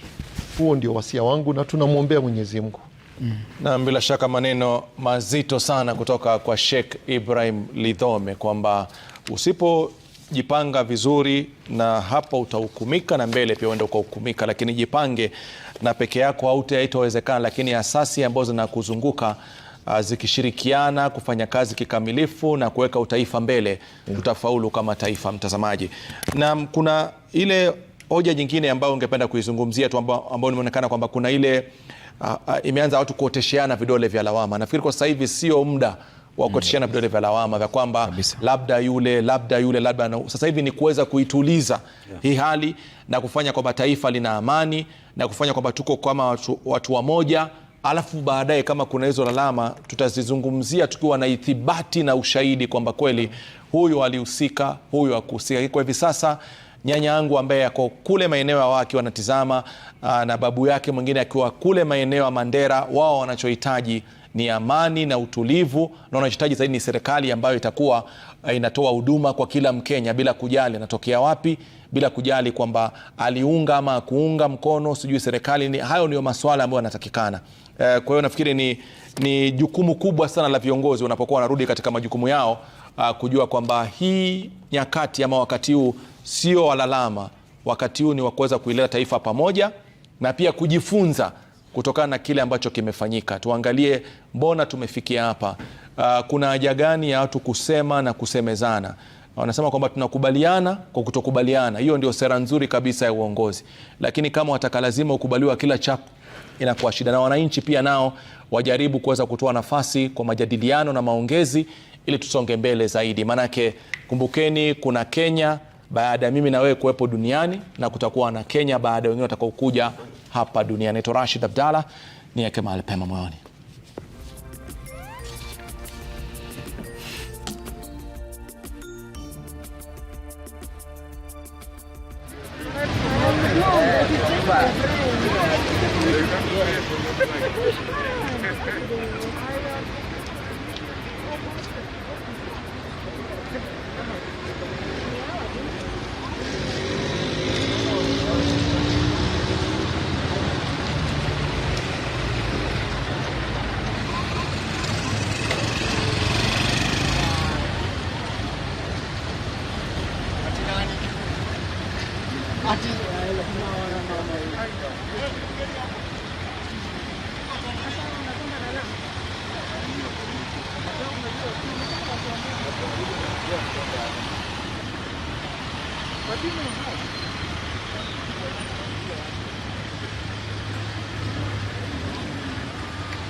Rudi.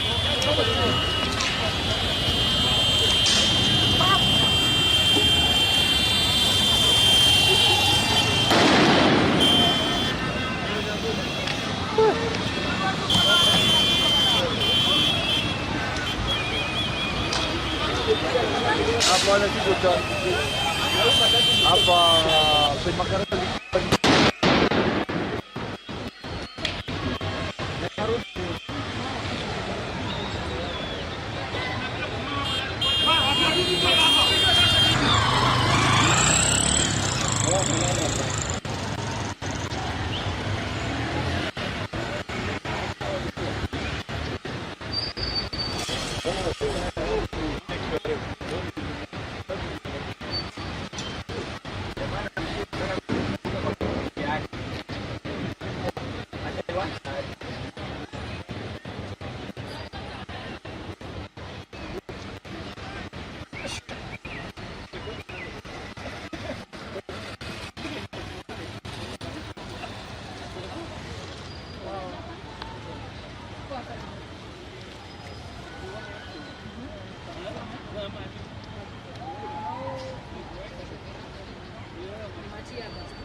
Sasa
And the pictures on your screens are coming to you live from Ngara and the Central Business District here in Nairobi, where, as you can see, police have sealed off major roads in the city and those leading to State House, with sections of military spotted in Nairobi. And this is a day after President William Ruto made a dramatic U-turn and withdrew contentious tax hikes following anti-finance bill protests. We are bringing you pictures live from parts of the country where there's heavy police deployment as protesters are held at bay following anti-finance bill protests that have been happening since Tuesday this week. And even as we bring you those pictures, we are expecting the High Court to deliver a ruling on whether it will issue orders stopping the deployment of military officers to control the ongoing protests in parts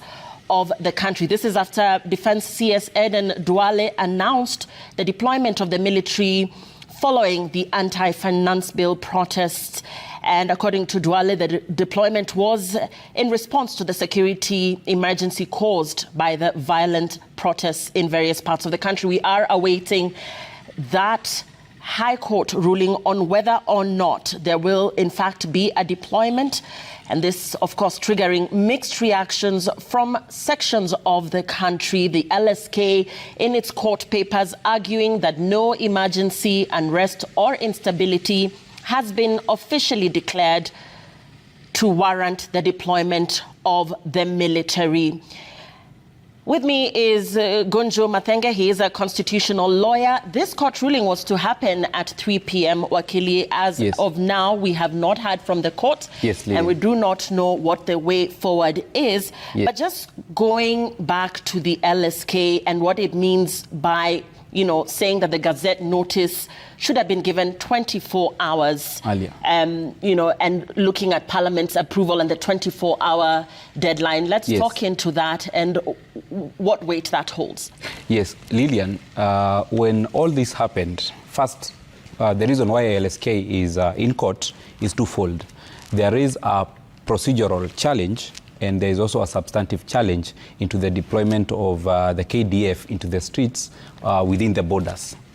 The Constitution of Kenya envisages such a scenario where the KDF may be deployed within the confines of our republic. And that can only happen when a certain procedure is followed, and that procedure is articulated under Article 241 of the Constitution. And therein, what the Constitution provides is that we start with the Cabinet Secretary requesting approval of the National Assembly. And when he requests that, he ought to give the reasons of that. He ought to show what is this emergency or what is this seriousness that will call the deployment of the KDF. He will also enumerate to the National Assembly the period or the duration within which the Kenya Defence Forces shall be deployed to the streets or within the Republic. He will also say in which place and in which location will the KDF be deployed, so that they are not deployed indiscriminately in any part of the Republic. Therein lies our problem with the CS for Defence, Honorable Aden Duale, because you will remember he issued that Gazette notice on an evening without the approval of the National Assembly.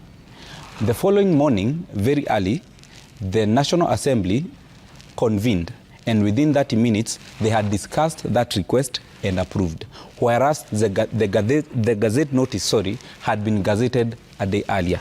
So it was a case of shooting first and then aiming later. Mm-hmm. And that is where our problem is, despite also having an issue with the substance of that deployment. Mm-hmm. Because that deployment ought to be done within the confine of the law, and there has to be a reason. Is it that the National Police Service has failed? Is it that we are in a state of emergency? Is the scenario that is ensuing right now within the country, does it really deserve the deployment of the Kenya Defence Forces? Those are the questions we are waiting for the court to rule on. Yeah, and the court papers faulted the state for failing to demonstrate that the National Police have been overwhelmed or are incapable of dealing with any peaceful protests. And from the Tuesday pictures that we saw, there was an element of destruction of property when you looked at City Hall being on fire, yes. The Parliament also, sections of Parliament being destroyed, yeah. The Senate and what have you, the Supreme Court as well. In terms of the police's ability to control that, when we talk about persons losing their lives as well as destruction of property, surely visually somebody could have argued that in fact the police seemed to have been overwhelmed. Well, it's a proper argument, Lillian, but we have to contextualize this debate and this whole scenario. Because what has been happening with the protesters and the police and the claim that the police have been overwhelmed, I don't think, in my view, warrants the KDF. For this reason, the protests, even though they were widespread, we didn't see the magnitude of destruction of property, loss of lives, and unruliness that would warrant the deployment of the KDF.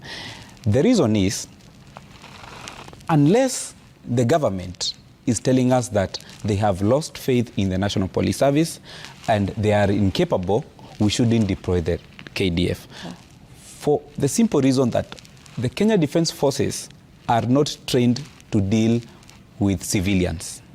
They are purposely trained to deal with external forces who are a threat to the sovereignty of our nation. Therein, Lillian, when the Cabinet Secretary issued that Gazette notice, he never bothered to explain the reasons. The National Assembly, further, and these are some of the reasons why we read mischief, the National Assembly and its proceedings, they were not public. Yeah. There has been no communication as to the reasons why that decision was taken and as to why the request was made. Mm-hmm. The CS has not told the country through the National Assembly that we have been overwhelmed, so we can just guess ourselves. Mm-hmm. He has not told the country through the National Assembly that the situation as it is so grievous and dangerous that if we don't involve the KDF, we are going to slide into anarchy. Mm-hmm. They have not done that. And what about the Ministry of Defence's counsel, terming these chaos as characteristic of something that has been experienced in the country before, and that this situation falls squarely in a situation of emergency, that in such a state of emergency, this kind of deployment has in fact been done before. So this is not a unique case where, for instance, the Ministry of Defense has had to come out and pull such a move. I think, Lillian, there is some dishonesty with the Ministry of Defense and the government at large, the executive arm. Because when such a scenario happens, there is no need of secrecy. Mm-hmm. We are living in this nation unless something has happened outside what we have been seeing, mm-hmm. or unless there is something that we are not being told. There has been no reason of requesting or even deploying the KDF. Right. And what happened, maybe they think in their wisdom was so much is maybe the occupation of the National Assembly mm-hmm. by protesters on Tuesday. And whereas that has never happened in this country, where such an institution has been occupied by protesters, the government should also ask themselves, how did this happen? Mm-hmm. How did we get here? And after asking that question, because the government and at large the executive specifically, they had the benefit of intelligence, of National Intelligence Service. They ought to have known this would happen. And it is not actually a matter of National Intelligence Service, Lillian, mm-hmm. because it was actually in the public domain. Yeah. Everybody was saying, there was actually a hashtag Occupy State House. Mm-hmm. So therefore, the government knew that these people are actually intending to finally reach State House. But they ought to tell us Is the National Police Service incapable? Were they overwhelmed? That is the actual thing that they need to tell us. Right. And, the High Court has certified this as urgent, this petition filed by the Law Society of Kenya. We are still waiting to hear what exactly the ruling on this issue is. But in terms of the LSK's argument that the country may be receding into a police state, in layman's language, elaborate to us what that translates into. We are actually fearing that we would say in terms of percentage, 30%, 40% we are almost a police state. The reason I am saying that before I explain what that is, the government, or through the Cabinet Secretary for Defense, did actually deploy the military. And we have actually seen them today in the streets. At some point they were near National Stadium. Yes. At some point they actually made their way into the city and they made rounds. I don't know whether they are back or whether they are waiting for the ruling by Justice Mugambi. But a police state is not something that any Kenyan or even the president or leaders would wish that we have. Because in a police state, normally, there are some rights that normally are suspended. You remember when areas like Boni Forest, when terrorism was so much alive, yes, the government would issue curfew. And it would issue curfew from this period to this period. You're not supposed to be outside. From this period to this period, you're supposed to be within your estate. And a police state would be so grievous such that if we slide there, we would not maybe be able to bounce back socially, politically, and even economically. Because businesses will be closed and we will only be opened when government says and when government wants. And then you may find some police officers or security officers taking advantage of that. The criminals also, they may also want to take advantage of that, because at that time several things are suspended. The police are normally outside walking all over. You will be frisked. Even if you are not necessarily frisked, people will be asked for their IDs. You'll be asked where you're going, where you're moving from, and therefore our right to movement will also maybe be crippled a little bit. Yes.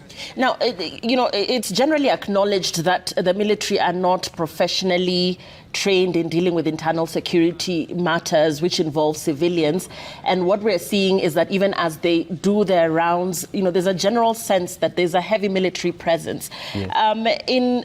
Going by what this ruling, decides as regards the military's involvement or lack of it thereof, let's look at those two scenarios. Let's begin with the military's involvement in quelling, the violence or controlling the protests that are now countrywide, as you can see. In terms of how far, who is their central point of command in such a case? You're saying that indeed a police state would then mean that movement is controlled. Perhaps there would be a curfew therein. So in terms of the military's involvement in all of this, what are the extreme cases that are likely to be experienced in such a case, and who then would be the central point of command that would put an end to all of this? Yes, Lillian, actually that is the question that the LSK also is asking the court. Is asking the Cabinet Secretary for Defense, and we are waiting for Justice Mugabe to rule.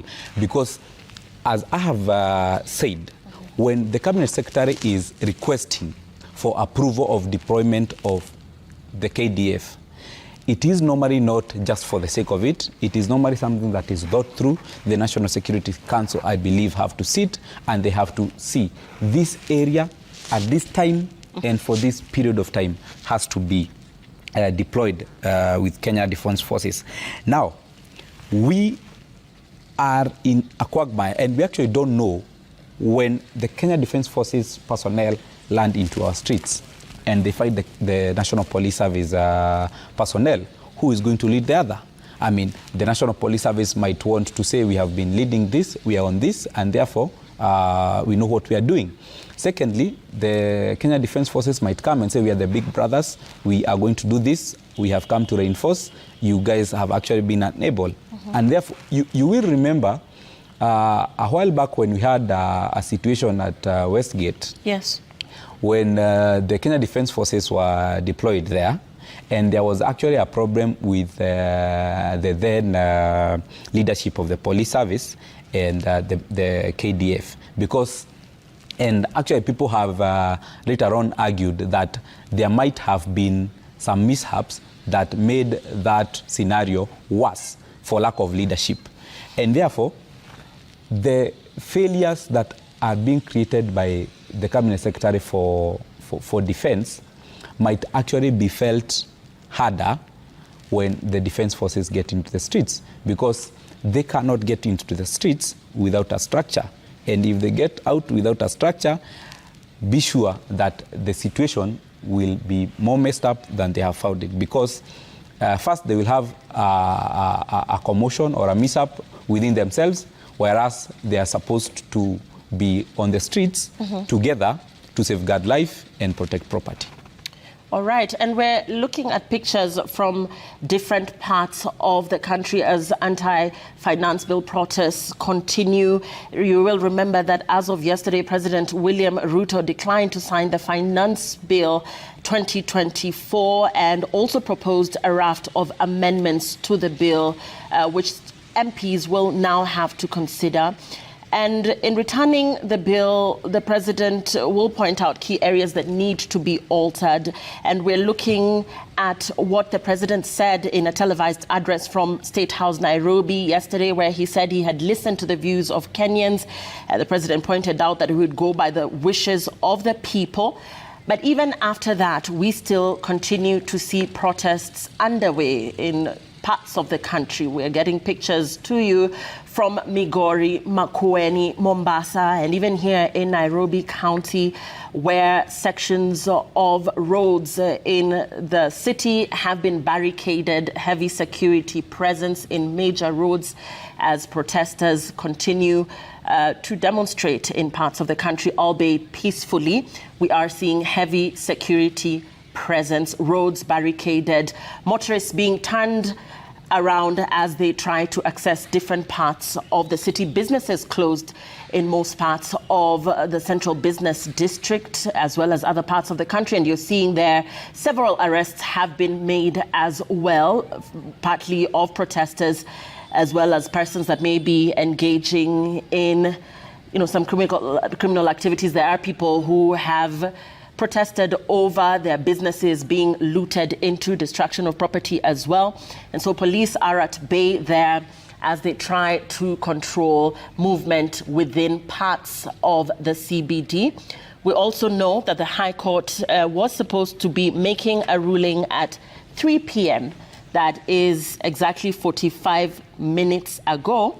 We have not heard from the High Court as well. We're still waiting to hear on its ruling regarding the deployment of military officers to control the ongoing protests in parts of the country after a Gazette notice from Defense CS Aden Duale, which announced the deployment of the military following the anti-finance bill protests. The High Court will be making a ruling on whether or not this is in fact legal, as the LSK moved to court to say that there was absolutely no reason why the military should be deployed, as there was no emergency, unrest, or instability that had been officially declared to warrant the deployment of military officers. And I'm with Ngunju Mathenge. He is a constitutional lawyer.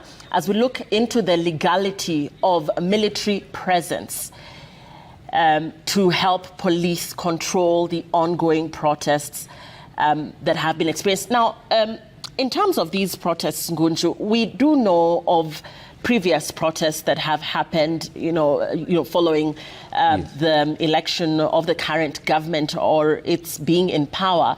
But we have not seen an extreme case where the military has actually been called to come to help quell the protests or control the protests or even assist the police. Why, in your opinion, is there a sense that these protests this time round, albeit the fact that they started with a very calm mood, have now morphed into something that could pose a threat to the security of the country. We're seeing a lot of security around State House and the roads leading into State House.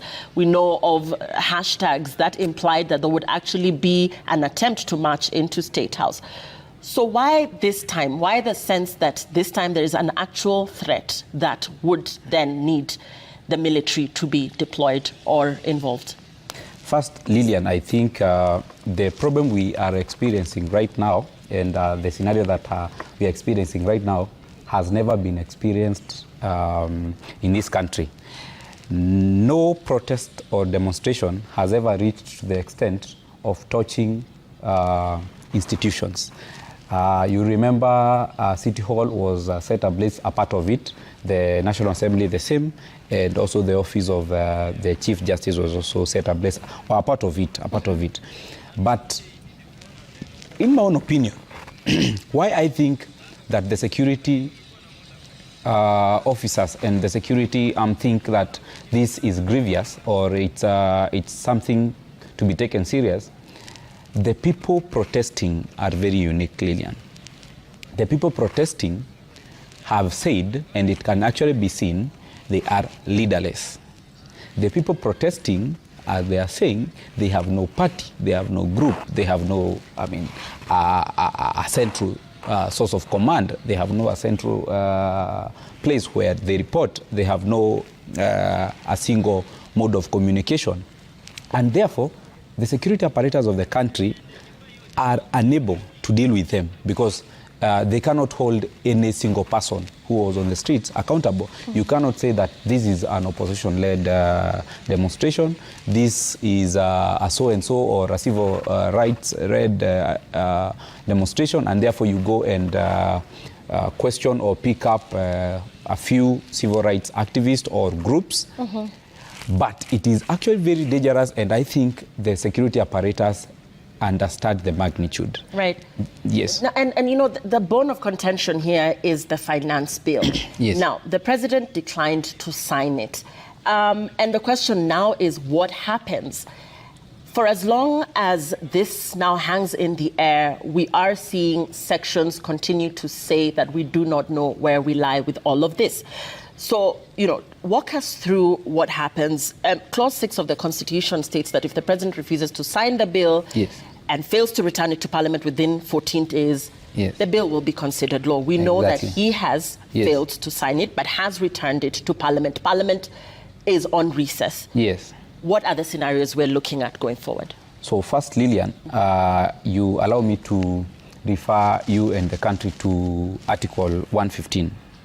And therein, that is where the provisions that gives the president powers to assent or refer the bill. So once the bill, if I may go a little bit back, when the bill is formulated, it is taken or introduced to Parliament. Then, in this case, it was the National Assembly and not Senate. When the finance bill was formulated, it was presented on first reading to the National Assembly. Yes. And then it went back to the committee for public participation, and they generated a report. When that happened, they came for the second reading. The second reading is where they were supposed to vote on the bill. And you remember when they were voting for the bill, a day before, there had been groupings of different political formations, some supporting and some rejecting. And eventually, it did pass. On the same day, the bill went for a third reading. Yes. Where it went and it was read clause by clause. Every clause was read, and the MPs either voted yes or no to the clause. And there were no amendments. Therefore, all clauses were voted and they passed. After the third reading, the next point of call, where we were now on Tuesday, is that the bill was supposed to be processed and taken and presented before the president for ascension, so that he assents. And the same was processed and taken to the president. And the president at that particular moment had two options. When such a bill is presented before the president, two options are on his table. He can either assent so that within 14 days it becomes law. He can also equally decide that I'm not assenting, I have some reservations and some recommendations that I think I am proposing into this bill to make it better. And therefore, he ought to write a memorandum like the one he did last evening. Right. And when he writes that memorandum, he directs it to the National Assembly so that indicating point by point where he disagrees and his recommendation, and therefore it goes back to Parliament, to the National Assembly. When it goes to the National Assembly is supposed to reconvene and consider the President's recommendations and reservations. When they do that, they also have two options, or three options rather. They can either include all the President's reservations and recommendations and therefore pass it with those recommendations. They can do partially. They can say, these recommendations, they are good, but not all of them. We are going to pick recommendations A, B, C, and then the rest we are not. So we also, that is the second option. The third option, they can entirely decide that all those recommendations and reservations of the President are not warranted, and according to the wisdom of the House, we don't agree with them, and then they vote. But there is a catch here, that when they put in the recommendations of the President, or when they put either a few of them or all of them, they are supposed to do voting. And that vote has to, so that those recommendations can actually sail through and be part of the bill, they have to be voted by at least 2/3 of the members. Okay. And therefore that's a big, a tall order. But in this particular circumstance, nothing like this has ever happened. The President, in his memorandum last evening, said, and he proposed, the withdrawal of a bill. First, that the President cannot withdraw a bill because it's unheard of, it is nowhere in law. Okay. But he also said that in consultation and in agreement with the members of Parliament behind him when he was making the speech, so those members of Parliament are the one that can go back into Parliament, and the only thing that they can do, because the President said that he has listened to Kenyans, and Kenyans don't want the bill entirely. That's what he said. Yes. Entirely. Therefore, what entirely means is that every clause of that bill will be deleted, and therefore the mover of the bill, that is the majority leader Kimani Ichung'wah, has two options. He can either request and send a request to the Speaker of the National Assembly requesting to withdraw the bill entirely. Or he can propose amendments in terms of deletion, and therefore the process will now go back to second reading, where the National Assembly and all the members will be read the amendments. And when the amendments are read, the amendments will be very funny, Lillian, because it will be saying that the mover, or it is proposed to be deleted, this clause. So this is a lot of technical jargon for Kenyans. The back and forth, the mover of the bill, it should, requesting for the bill to be withdrawn entirely, back and forth. But essentially what is happening is the scenes that we're seeing on our screens continue. Yes, they are not going anywhere. They're not going anywhere. There is no end in sight. So, to simplify this entire process, is there an end in sight? There is an end in sight, but we cannot see it because the Speaker of the National Assembly has not called his troops. And what maybe the President would have gone further to say yesterday, he ought to have gone further and said, I am also requesting, because he cannot direct the Speaker, because the Speaker is independent and leads an independent arm of government. I am requesting the Speaker, who is the leader of the National Assembly, to recall his troops, to recall the members of the National Assembly from recess and consider my recommendations in this memoranda. And therefore, the Speaker, considering the scenario that we are seeing and how the state has been put, because people are not working, it is actually not a good state to be in as a country. Therefore, the Speaker ought to have taken this seriously and called his members today There is nothing difficult in that. In any case, yesterday morning they did convene immediately and executed the approval of the defense forces. So this is as serious as that. Yeah. The circumstances are bad, and they actually require for that sitting to be done immediately. But you say the Speaker of the National Assembly has not recalled his troops, and it would have been wise for the President to actually call upon him to do the same. We have a 14-day timeline that we're looking at. Yes. Essentially, if they're not recalled, then the 14 days elapse, and then what? And then, but you know, what the law actually says in good interpretation is that if the President does not assent and does also not equally send recommendations. Right. So if he doesn't do any of those and sleeps on his rights and his duty, within 14 days, that bill will become law. But as at now, we have actually stopped that process. The 14 days cannot begin to count. The reason, he has sent a memoranda. Yes. So he has activated his second obligation and duty. Now, all eyes and concentration is now in Parliament, because if the National Assembly is not reconvened and called from recess, you know, they did say that they are coming back from recess on 23rd of July. July, yes. And therefore, we cannot afford as a country to stay without an appropriations bill, because the finance bill, we have no problem. We will continue with the Finance Act of 2023. There's really no lacuna, but the appropriations bill has to be enacted, it has to be passed, and it has to be made law. Therefore, the Speaker of the National Assembly, the Honorable Etangula, he ought to take this matter with the seriousness and urgency that it deserves, because he's actually, according to me, putting the President in bad light, because they are taken to take orders from the President.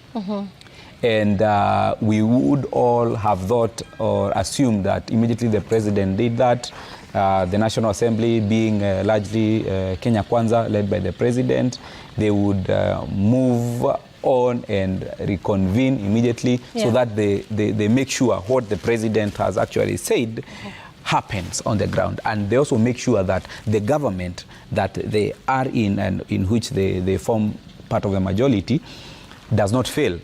Now, talking about the finance bill and its pros and cons, its importance, there are people who feel very strongly about it. In fact, as you can see on our screens, the voice of the nation and the heartbeat of the nation is totally pained towards, you know, some of the clauses here. And the President, in his televised address yesterday, said that withdrawing the bill would mean a significant hole in funding for development programs to help farmers and school teachers, among others. We're already a cash-strapped government was basically the mood of what he was saying. And therefore, you know, even as he rolled back on some tax measures previously, we also know that the Treasury has warned of a gaping budget shortfall.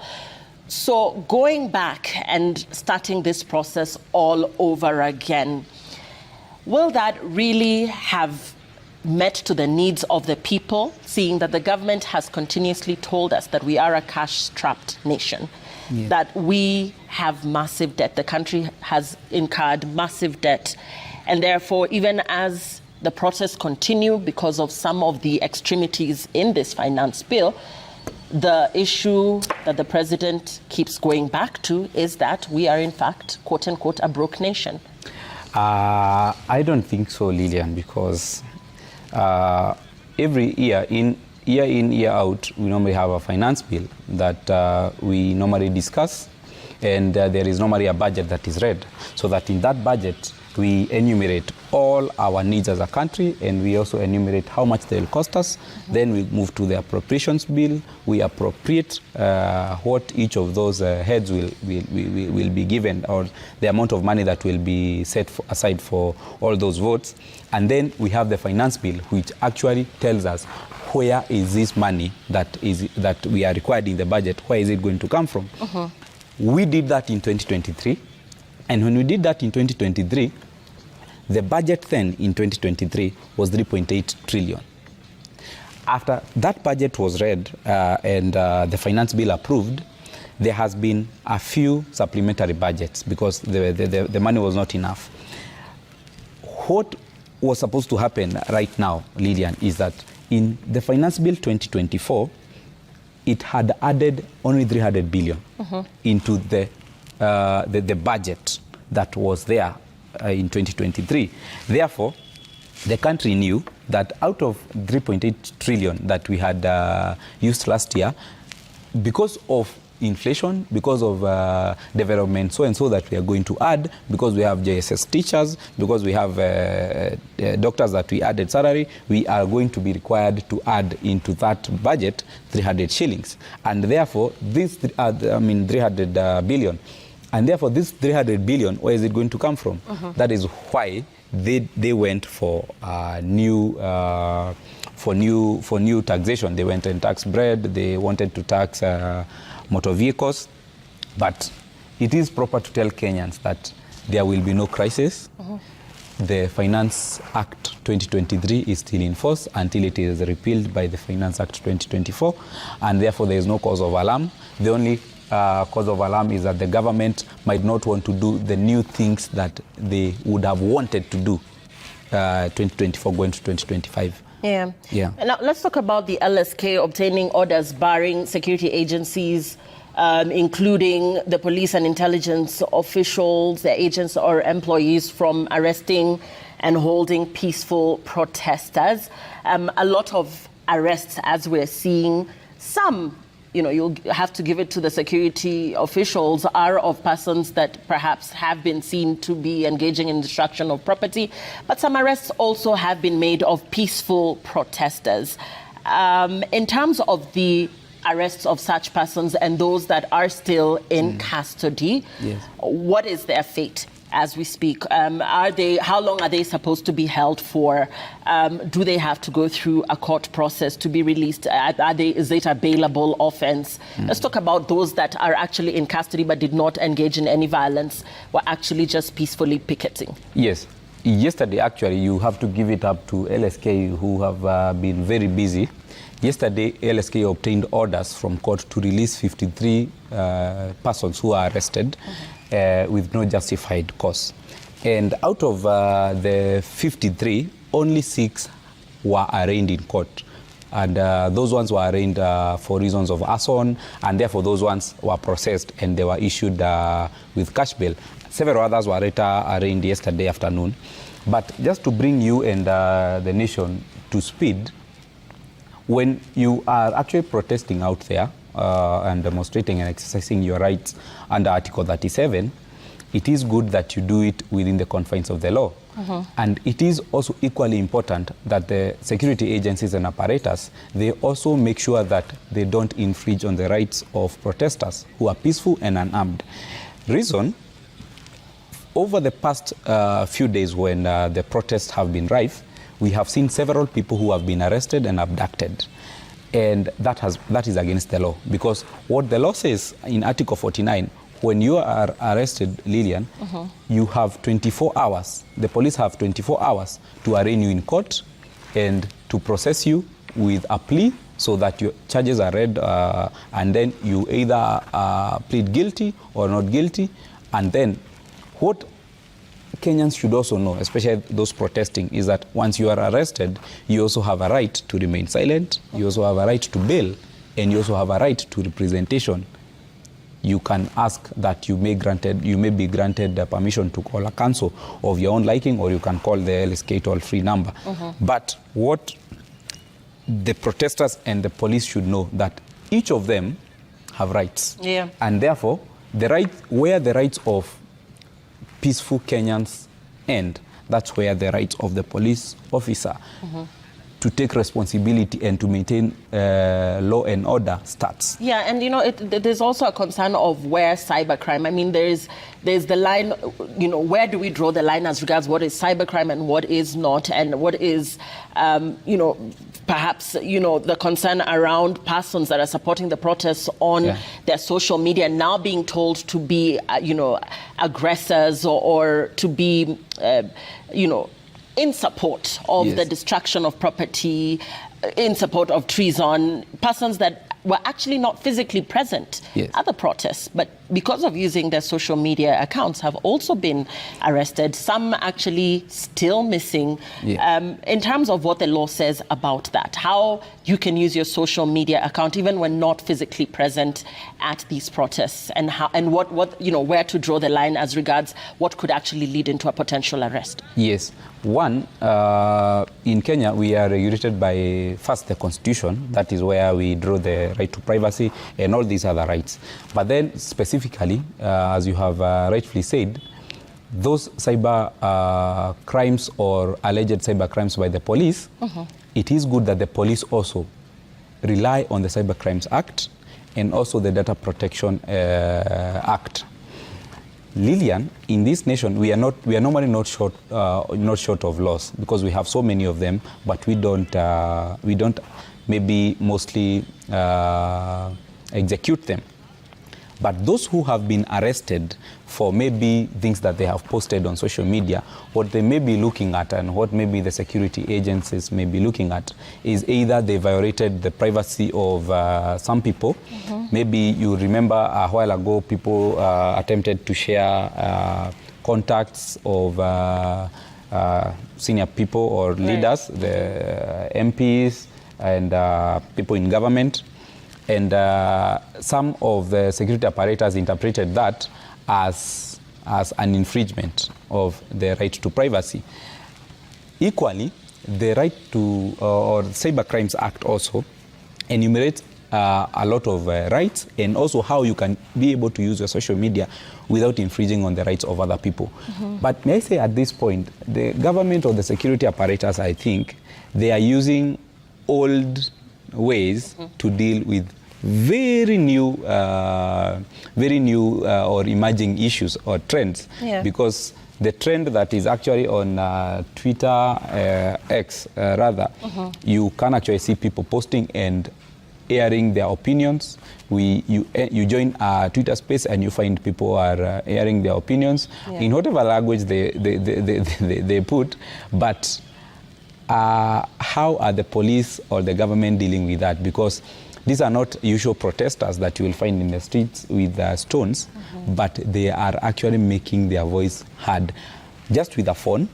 Maybe someone is in their bed sitter, maybe someone is seated at home or in their workplace, but they are actually demonstrating more and making their voices heard more than the people on the street. So the government also needs to know these are new trends, and therefore we need to come up with new ways and methods of handling these things. And Wakili, there's this common, and you've talked into that, you've spoken into the fact that they are leaderless, they are tribeless.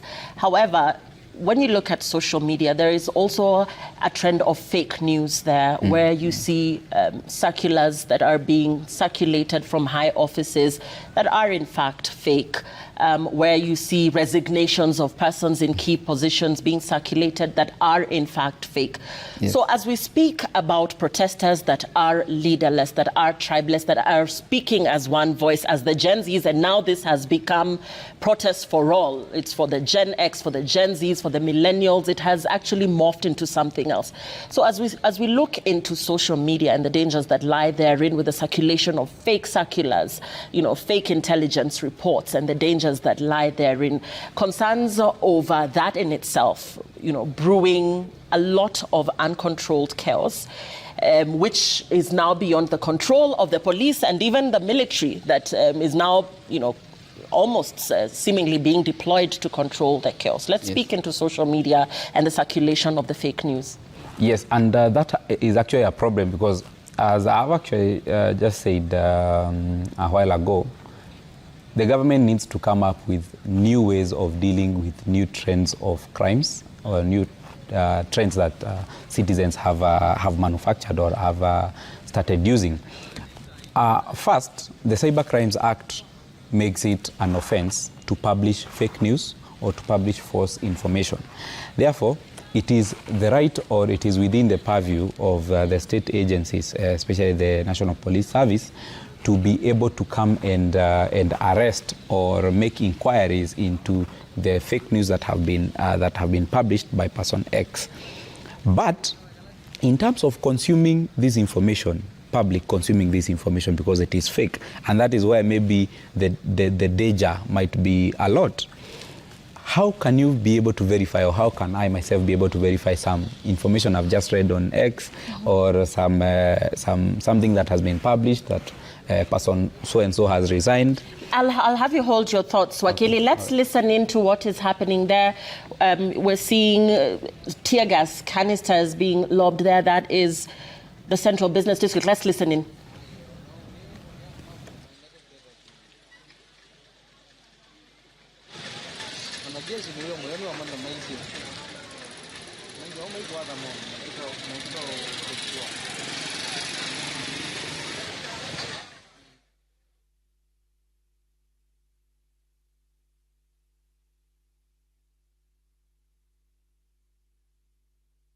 CBD there, where we're seeing heavy police presence, several arrests being made and tear gas canisters being lobbed there.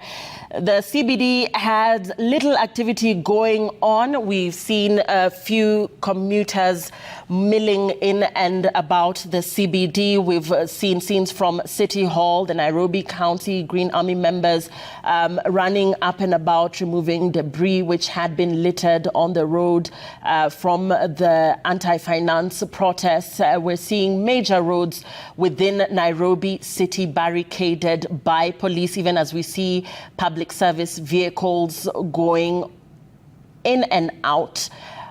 However, very little traffic presence being seen in those areas. In downtown areas, earlier we saw pictures from Moi Avenue, Tom Mboya, Ronald Ngala, Mfangano streets. The areas were almost empty. Most businesses closed there, and very few people milling about, probably leaving the city center. On my way here to work as well, outside our offices here and towards State House, heavy police presence there. And these are roads that are normally full of traffic around this time. Police presence there, police in uniform spotted in various parts of the city, as well as Mombasa, Kisumu, Nyeri, and of course all roads leading to Parliament sealed off with heavy police presence around the buildings.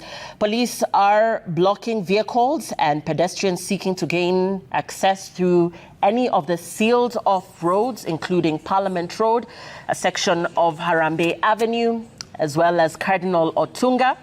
At the same time, police have mounted security checks on all roads leading to State House, Nairobi. And this, of course, following demonstrations by the Gen Z, which have now invited millennials, Gen X, and everybody else who chooses to participate in the anti-finance bill protests. And this, of course, coming despite President William Ruto's decision to send the contentious finance bill back to Parliament. And this is what we're seeing as of now. We have seen several arrests that have been made. We've seen anti-riot police turning away motorists, border riders, as well as pedestrians. And the roads affected around, the city here in Nairobi include Processional Way, Valley Road, Jakaya Kikwete Road, Dennis Pritt Road, State House Avenue, and adjacent feeder roads. Earlier today, we saw Kenya Defence Forces on standby at Nyayo Stadium, Nairobi. This, of course, ahead of any planned protests in the capital. And as of now, we were waiting for word from the High Court regarding a ruling on whether or not the deployment of the Kenya Defence Forces is legal, or whether that would in fact take place following a Gazette notice by Aiden Duale, Defence CS. And, today's mood, rather, relatively calm following Tuesday's occurrences where we saw destruction of property, including Parliament buildings, including the Supreme Court. Part of City Hall was on fire as well. And so today, a relatively calmer day, although we have seen police engage protesters in running battles. Arrests have been made. We have seen lobbing of tear gas as well. And as of now, what we are awaiting is word from the High Court as to whether or not the KDF will be deployed. The LSK moved to court to contest this, saying that this was in fact illegal and that there was no state of emergency warranting the need of the deployment of the KDF, as what was actually happening are peaceful protests, and that Kenyans do in fact have a right to protest peacefully. We are going to be waiting to hear whether the High Court will give a way forward regarding that. But as of now, protests are underway in different parts of the country, even as KDF officers remain on standby, patrolling different parts of Nairobi where we have seen them, and police continue to cordon off roads leading to State House, Nairobi. People continue, of course, to express their sentiments around the contentious finance bill on sections of social media, on X. And even as that continues, we will wait to see whether or not the LSK will have its day in asking that the KDF are held off, as no such occurrence, according to the LSK, has happened since the 1982 coup. President William Ruto yesterday spoke in a televised address to the nation, where he said that he had had the voice of the people and had in fact declined to sign the Finance Bill 2024. He proposed, of course, a raft of amendments to the bill. But what we do know of now is that Parliament is in fact in recess. The President, in his televised address yesterday, proposed that within the next 14 days, a multi-sectoral, multi-stakeholder engagement be held with a view to chart the way forward on matters relating to the content of this bill. At the same time, President Ruto has directed that further austerity measures be taken to reduce expenditure, starting with the Executive Office of the President and extending to the entire executive. He directed that operational expenditure in the presidency be reduced to remove allocations for the travel budget, hospitality and buying of vehicles, renovations and other expenditure. He also directed that Parliament, the judiciary and county governments work with the National Treasury and undertake budget cuts to ensure that the government achieves what, he said he has always advocated for, which is living within our means.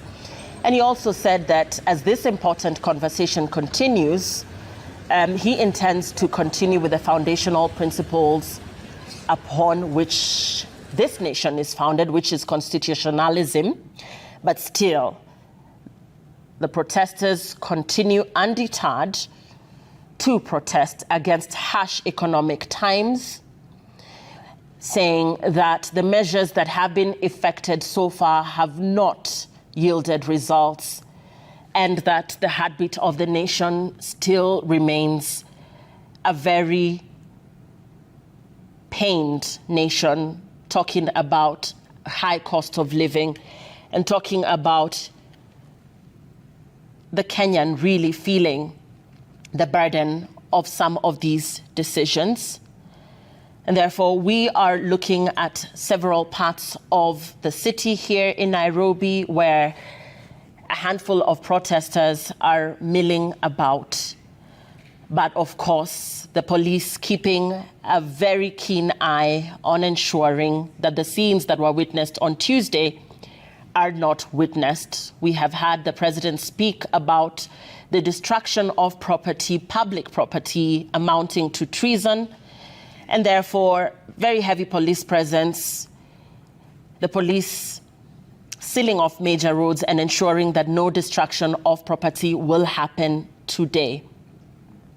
We are awaiting for word from the High Court, where the LSK has moved after Defense CS Aidan Duale announced the deployment of the military to help in controlling the security situation following the violent protests that have been experienced in parts of the country, in protesting of the finance bill. The LSK in its court papers arguing that no emergency, unrest or instability has been officially declared to warrant the deployment of the KDF. And therefore, in their court papers, the LSK did move to fault the state for failing to demonstrate that the national police had in fact been overwhelmed.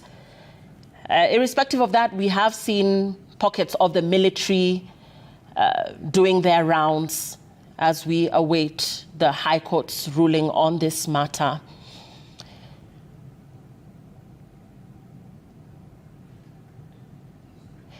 Wakili, it is an hour and a half later, still no word from yes, the High Court as regards the issue to do with the KDF, and it is slowly turning into nightfall. Yes, still this hangs at bay. We do not know what to expect as of now.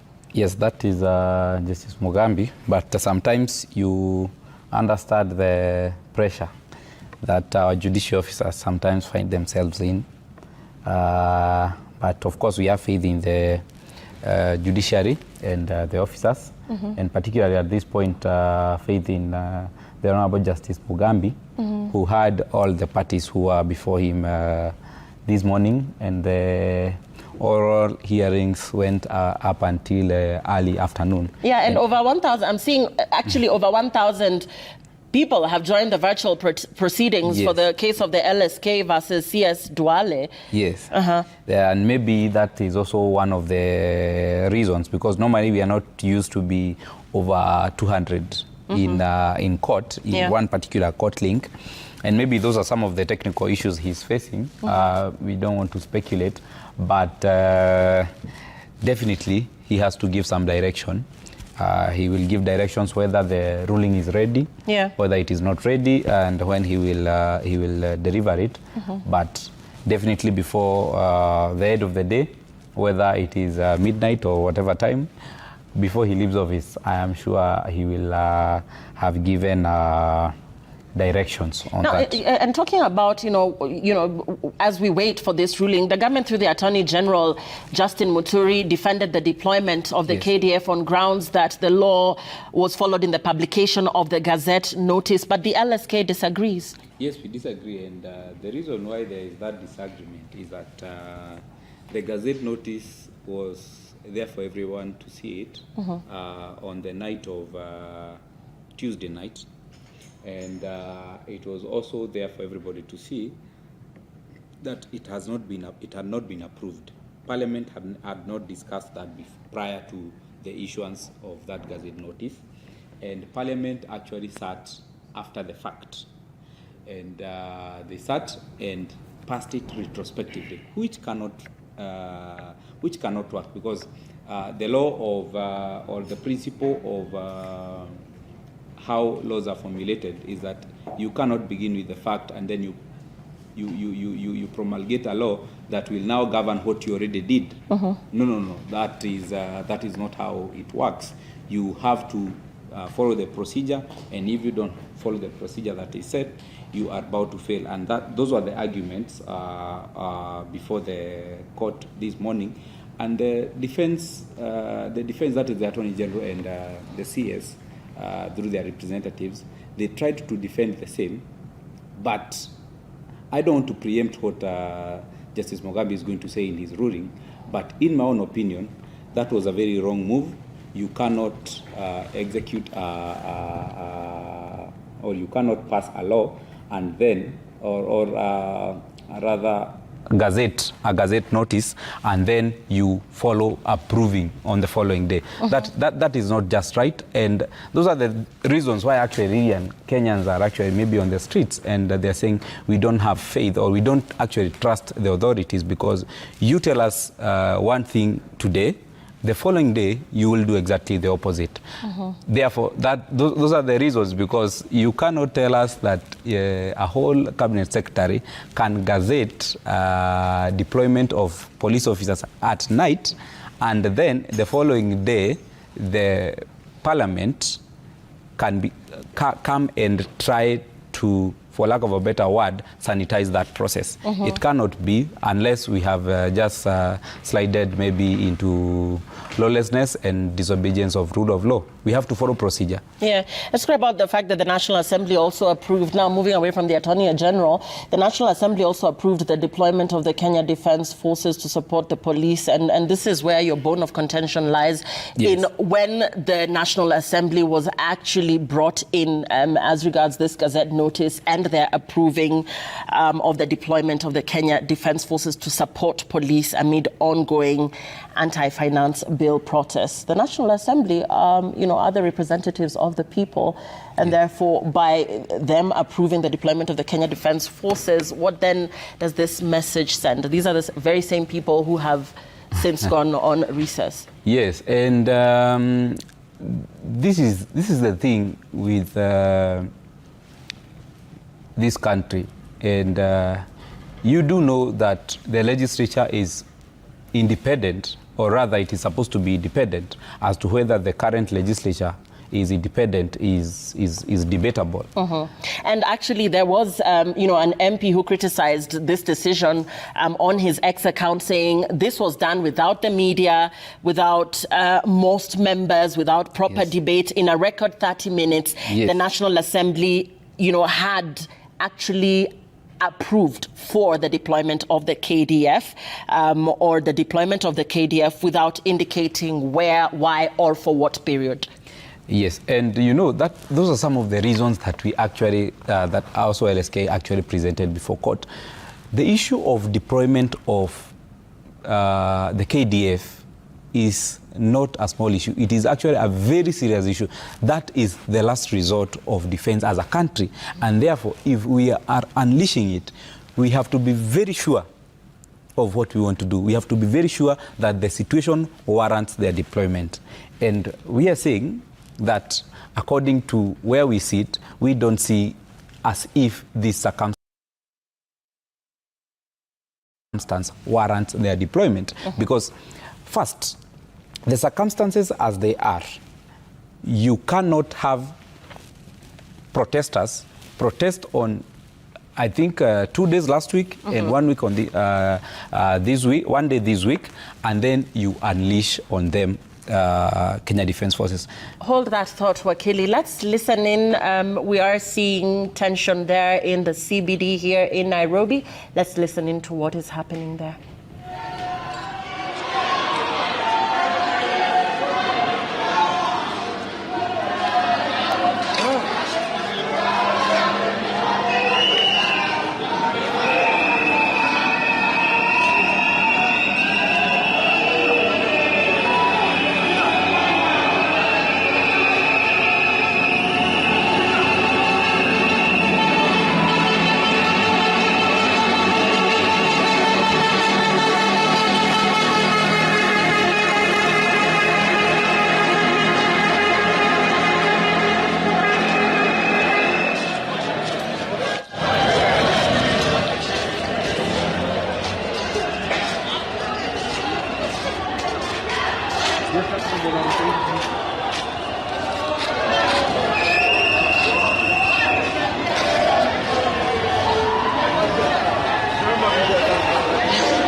And in news just in, we're getting reports that the High Court ruling as regards whether or not the KDF will be deployed has been pushed to 5:20 p.m. That is, of course, following the Law Society of Kenya moving to court protesting the government's decision to deploy KDF officers in the wake of anti-finance bill protests. The ruling by Judge Lawrence Mugambi has been moved to 5:20 p.m. We are awaiting that. High Court Judge Lawrence Mugambi will this evening at 5:20 p.m. deliver a ruling on whether he will suspend government decision to deploy KDF officers or not.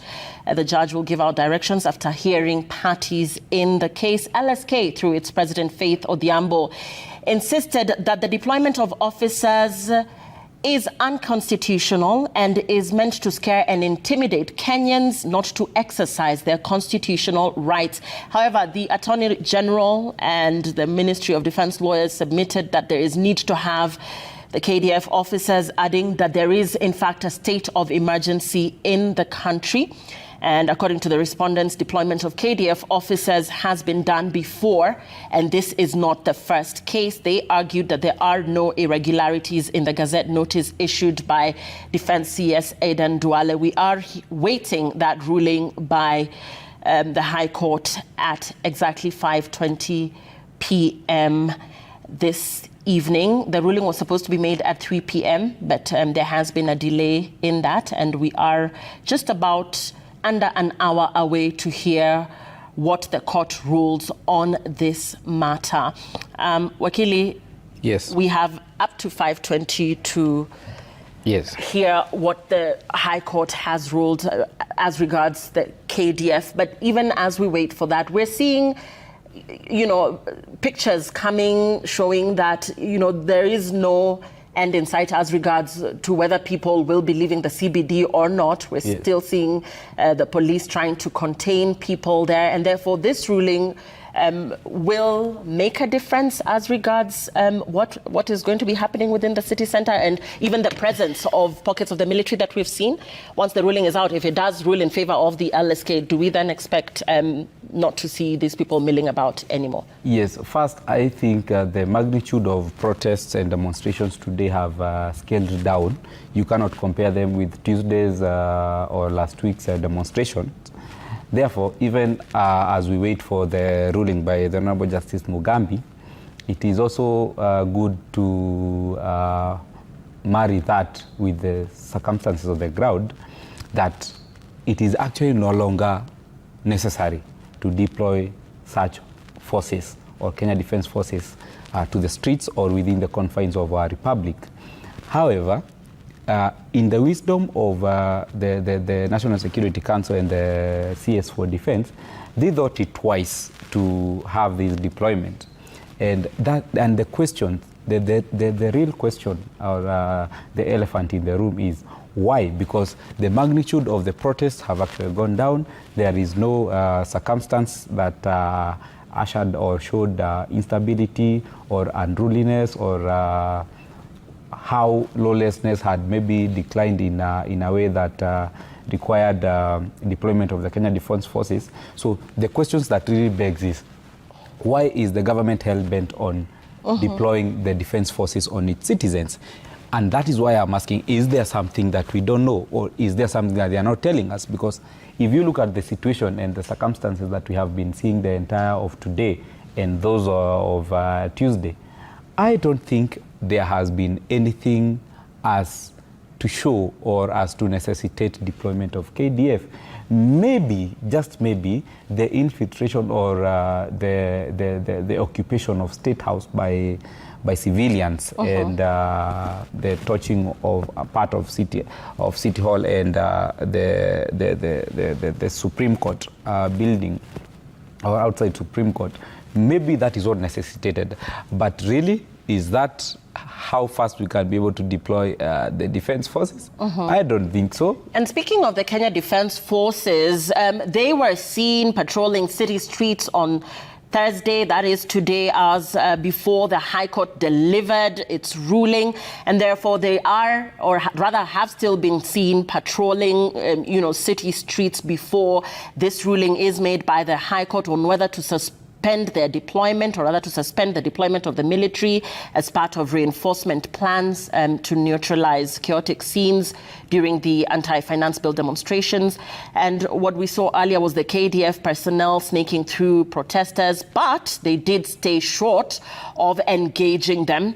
And the deployment of the military to quell protests has been deemed unconditional by a section of leaders and Kenyans. However, police, on the other hand, continue to lob tear gas, canisters as pockets of protesters continue to make their way around the city. And of course, for those attempting to access the CBD, they are also being kept at bay by the tear gas. But unlike Tuesday's protests, when the city was full of thousands of protesters by 2 p.m., today seems to be a different day. Police have managed to keep protesters out of the city, and the number of protesters are visibly low as compared to those that were witnessed on Tuesday. That turned violent. Let's listen into what's happening in Eldoret. Okay, those are pictures from Eldoret, and those are earlier pictures that were in Eldoret.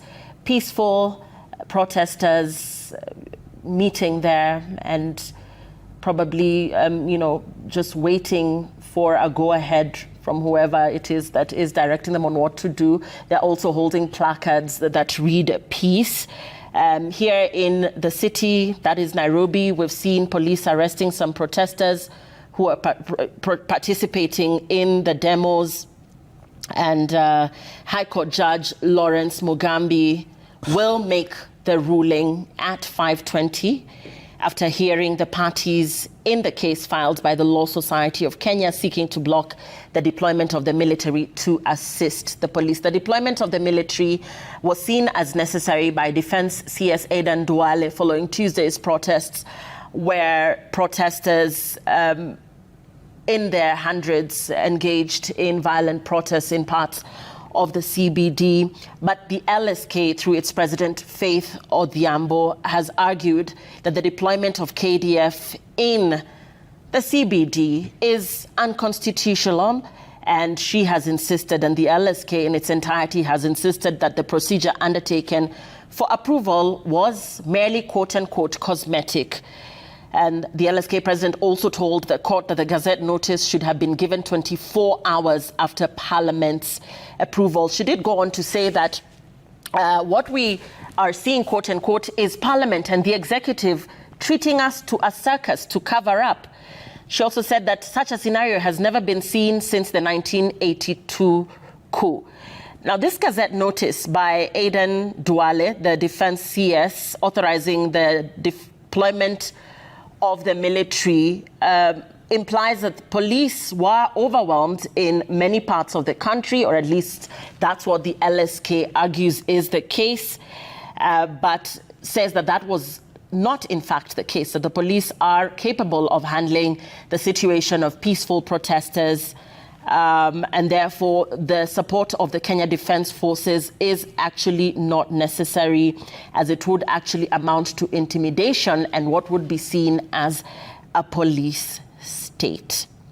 Wakili, earlier we were talking about the lack of public participation, the fact that the media was actually not involved when the National Assembly was voting to approve the Gazette notice, or this move by Aidan Duale, the Defense CS, to call on the KDF to move in to assist the National Police Service?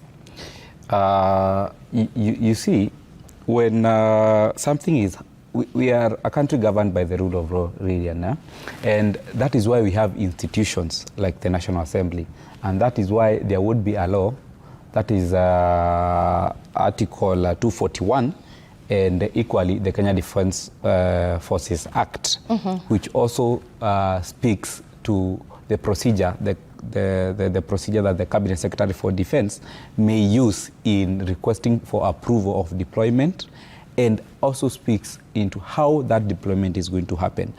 Now, the reason why this thing is normally taken to Parliament is because of public participation, because you remember Article 2 of the Constitution says that the Constitution is supreme, and that the people can either exercise their power directly or indirectly through their elected representatives. Now, when it goes to Parliament, it is a form of public participation, so that members of Parliament are able to weigh in on the reasons that the National Security Council or the Cabinet Secretary feels that we need to deploy the police. And in that request, the Cabinet Secretary ought to inform the National Assembly and at large now the public, because they're the public representatives, why we are deploying or why we think the situation is dire and we need reinforcement and deployment of Kenya Defence Forces. And he also informs the public through the National Assembly when that deployment is needed and where. If those three things or those three elements are not there, then it is vague and we are opening the floodgates of a police state. Yes, and we spoke about the time frame as well. It is not clear for how long. It is actually not clear because the way it is right now, we actually don't know for how long. The Gazette notice does not speak for how long. It does not speak for a specific part of our country that that deployment is going to happen, and it equally does not say why. And therefore, we are all left to assume and to guess and make guesswork. But remember, security apparatus cannot work with guesswork. If you want to slide into anarchy very fast, try uncertainty with security forces. Because if they don't have a proper command, there are all reasons and all possibilities of sliding into anarchy. So these are some of the things that the government and largely the executive needs to know, that when we are dealing with such an issue, it is good and it is proper advice that they deal with it in a more restrained manner. They need to consult. I don't know where the Honorable Attorney General was in this particular case, because he ought to have advised the President, he ought to have advised the National Security Council, and he also ought to have advised the Cabinet Secretary for Defense, so that such a scenario does not happen, where we are left to guess. The leadership of the defense forces, they are left to just come on the streets, on whatever street you can imagine. They are not even elected legally. Yeah, let's talk about the conflicting of roles and the rules that the military then, if at all, this petition, is in favor, rather, or the LSK doesn't have its day, and the KDF is in fact deployed in terms of it assisting the National Police Service. In terms of the rules that they must adhere to, we're talking about conflicting of roles and what the police can do and what the military cannot do. We're talking about, for instance, arrests. If a military officer arrests a civilian, should they then hand them over to the police? How then to avoid a situation where there will be conflicting roles, and whether they have a set of rules that or guidelines that they, now will be, called upon to adhere to if they are in fact deployed?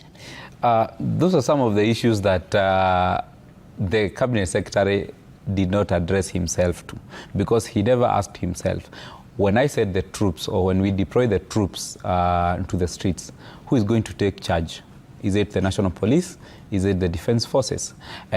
And because the Kenya Defense Forces do not have holding cells, they do not have police stations. I mean, they do not have stations where they can keep civilians. They cannot prosecute civilians. So are they going to make arrests? And when they arrest, are they going to take people to prison? Where are they going to take people to? Are they going to take them to court tomorrow? Are they going to take them to police stations or hand them over to the National Police Service? So these are some of the questions that ought to have been answered. And the reason we are in this quagmire, and I will say maybe in the uptime time, is lack of consultation, and I think, for lack of a better word, lack of competence. Because that Gazette notice was done in a rush.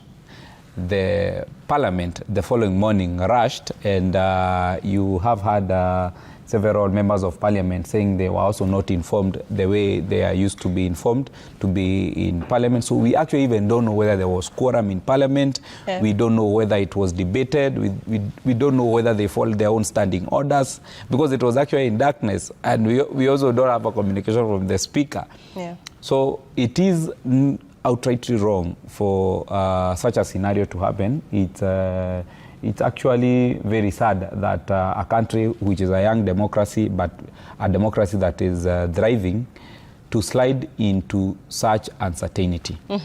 And let's go back to the issue we were talking about earlier. You know, more arrests continue to be made even as the protests continue. And there's the growing concern over police arresting protesters and holding them incommunicado. Many families are reporting their persons missing. Yes. People talking about persons that have been held days on end. Yes. And therefore concerns over what they are being held over for those that did not engage in destruction of property, and what the way forward would be for families or friends or guardians that are unable to access their loved ones who are still in custody. And it's quite sad, Lillian, that people would be actually uncertain as to the whereabouts of their kinsmen after being picked from the streets by civilian police officers.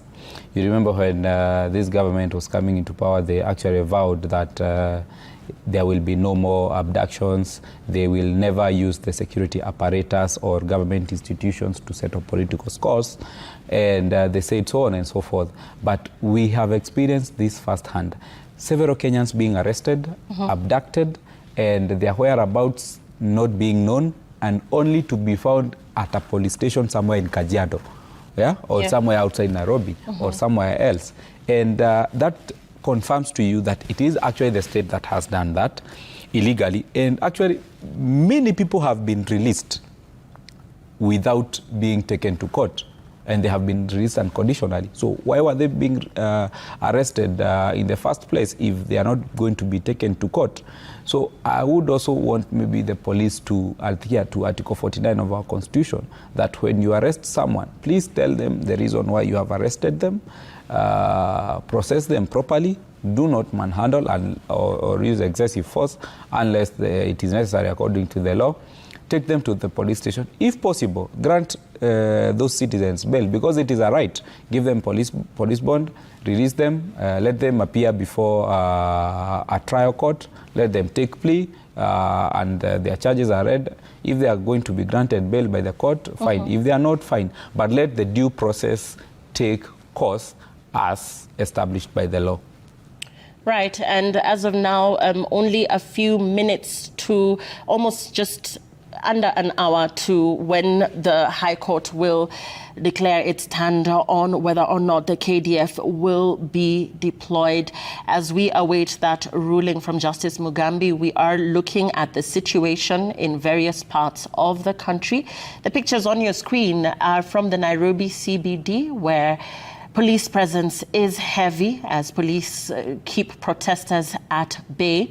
The town has not been its usual busy self for the better part of the day, this being Thursday, and a day after the president spoke in a televised address to the nation, saying that he had in fact heard the voice of the people. Protesters still took to the streets today and continued to protest against this finance bill, albeit the fact the president seemed to have taken a more reconciliatory approach, a more conversational approach with the protesters, saying that he was, in fact, open to dialogue. We still have seen in various parts of the country that the Gen Zs, now joined by millennials and everybody else who chooses to be part of these protests, continues to air their opinions as regards the tax measures that were put in place there, or that were that were contentious in their opinion in that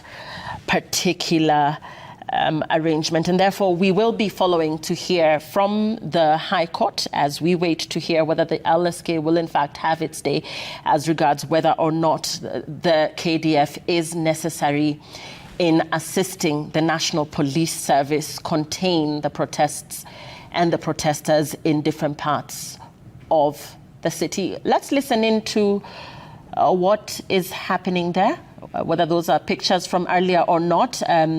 That is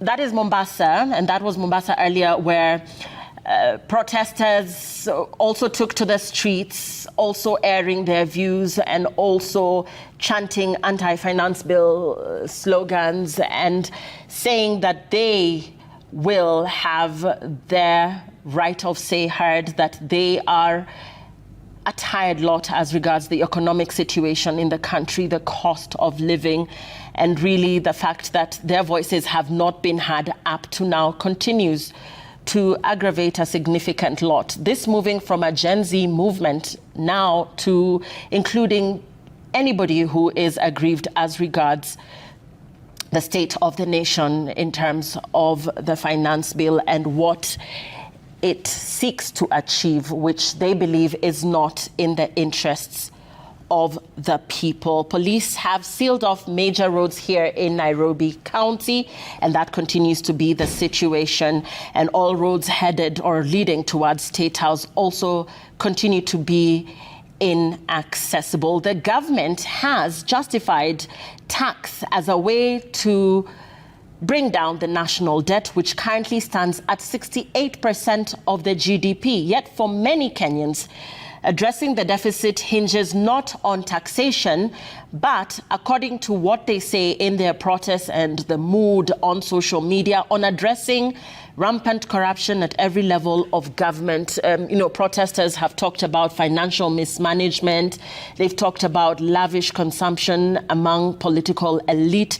And this is where the bone of contention lies for many of them, among them young Kenyans, jobless, unemployed, who continue to say that enough is enough and that they want to be heard. The president yesterday, speaking to the nation in a televised address, declined to sign the Finance Bill 2024, and it was his hope, even after the deputy president spoke, that their Gen Zs and all the protesters would not take to the streets today, but that is not the case. They have, in fact, taken to the streets and continued with their anti-finance bill slogans and chants, saying that this bill will not see light of day. They call for its rejection. They call, in fact, for a rejection of the ideals that the government of the day holds.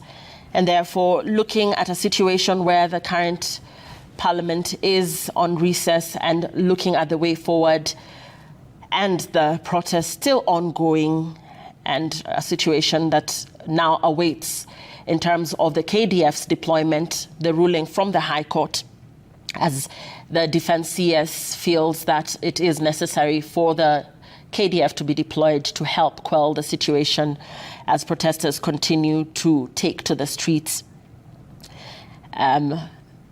protesting what they say is high cost of living, unemployment, and really a bad state of affairs in the nation of Kenya.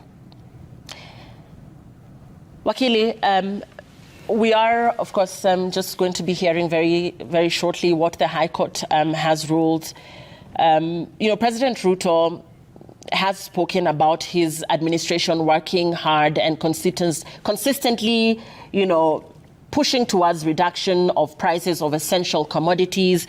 He has spoken about unga, which has reduced from 240 shillings to 100 shillings. He's talked about reducing the cost of fertilizer from 7,000 to 2,500. He's also talked about the shilling strengthening against the dollar. So really saying that in as much as the protests are ongoing, that his government is doing everything they can to make the situation better for Kenyans. But even as he talks about the economic measures by his government, from the look of things here, the protesters feel that, these measures have not yielded results that have, soothed them or even calmed them down in any way. We had hoped that after yesterday, today, we would not see. Yes. Or rather, the government had hoped. Yes. That this would not be experienced again today after Tuesday, but still they are unrelentless. Yes, and I'll tell you why maybe I think people continue to be relentless, because there is actually more than the Finance Bill 2024. There are problems as an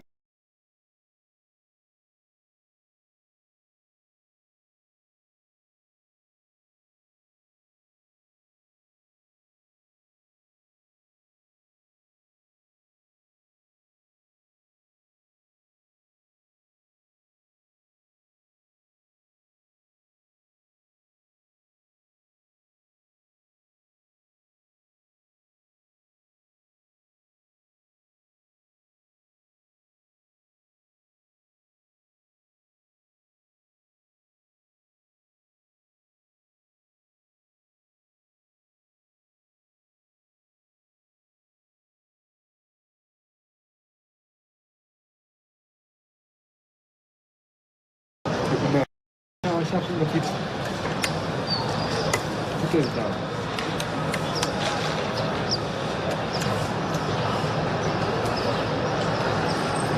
Kishmin. Kishmin. Yeah. No. Sasa kitu nataka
to you from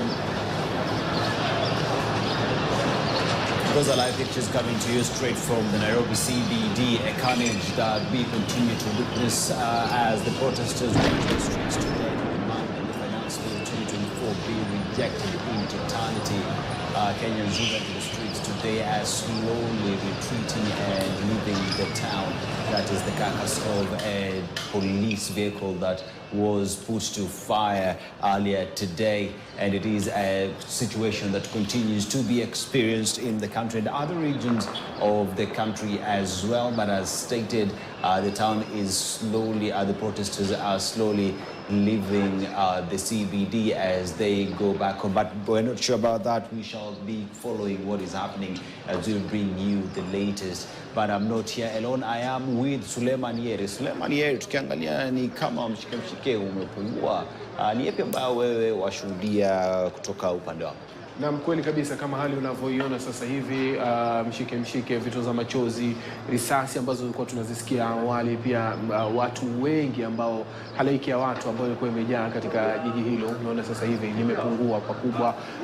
Katika barabara hii ya Kenyatta walikuwa wamekongamana pale vijana ambao toka asubuhi mwendo wa saa 2 walikuwa wamefika pale wakitaka kuelekea katika ule wito wao wa Occupy Parliament. Lakini sasa hivi hali unavyoiona ni kama naweza sema amani imerudi jijini, kwa sababu wengi wameondoka pale, hatujajua wameelekea upande gani. Lakini kulingana na hizi picha tunazozipata kupitia mpiga picha wetu ambaye yuko pale Cyrus Makao, ni kwamba vijana wengi wameanza kuondoka. Unafahamu kwamba waziri wa usalama wa kitaifa alikuwa amewaambia kwamba maandamano haya yaweze kufanyika kuanzia asubuhi hadi kufikia mwisho wake saa 12:30, lakini kuanzia mwendo saa 11 hivi na dakika kama 10 hivi tulianza kuona vijana hao wakianza kuondoka katikati mwa jiji hili la Nairobi. Sasa hivi hali inaanza kurudi kuwa shwari. Tunaona baadhi ya shughuli zikiendelea, lakini shughuli nyingi kutwa nzima zilikuwa leo zimesitishwa, na hizo ni baadhi ya barabara. Unawaona vikundi ni vidogo, si kama awali ilikuwa ni halaiki ya watu ambao walikuwa wamejaa kwenye barabara hii wakijaribu kuja hadi katika hoteli ile iliyokuwa ya Intercontinental, kupita katika kanisa la Holy Family Basilica kuelekea katika majengo ya bunge. Lakini baada ya kuingia bungeni na kuondoka, hatujaona tena wakifaulu kurudi. Lakini sasa hivi ni kama hali inaanza kutulia na amani inaanza kurudi katika jiji hili la Nairobi ya Seto. And that is Koinange Street. As you can see, nothing much is happening, but some glimpse of gathering here and there. We're not so sure who those are, but what we can confirm to you is the multitude of Kenyans who were on the streets today seemingly has gone down. Remember, this was the epicenter of the running battles with the police the entire day today, as the protesters went to the street demanding that the Finance Bill 2024 be withdrawn and rejected altogether. That did not happen, hence the protesters making their way all the way to the National Assembly. The the Parliament building. And if you can just see,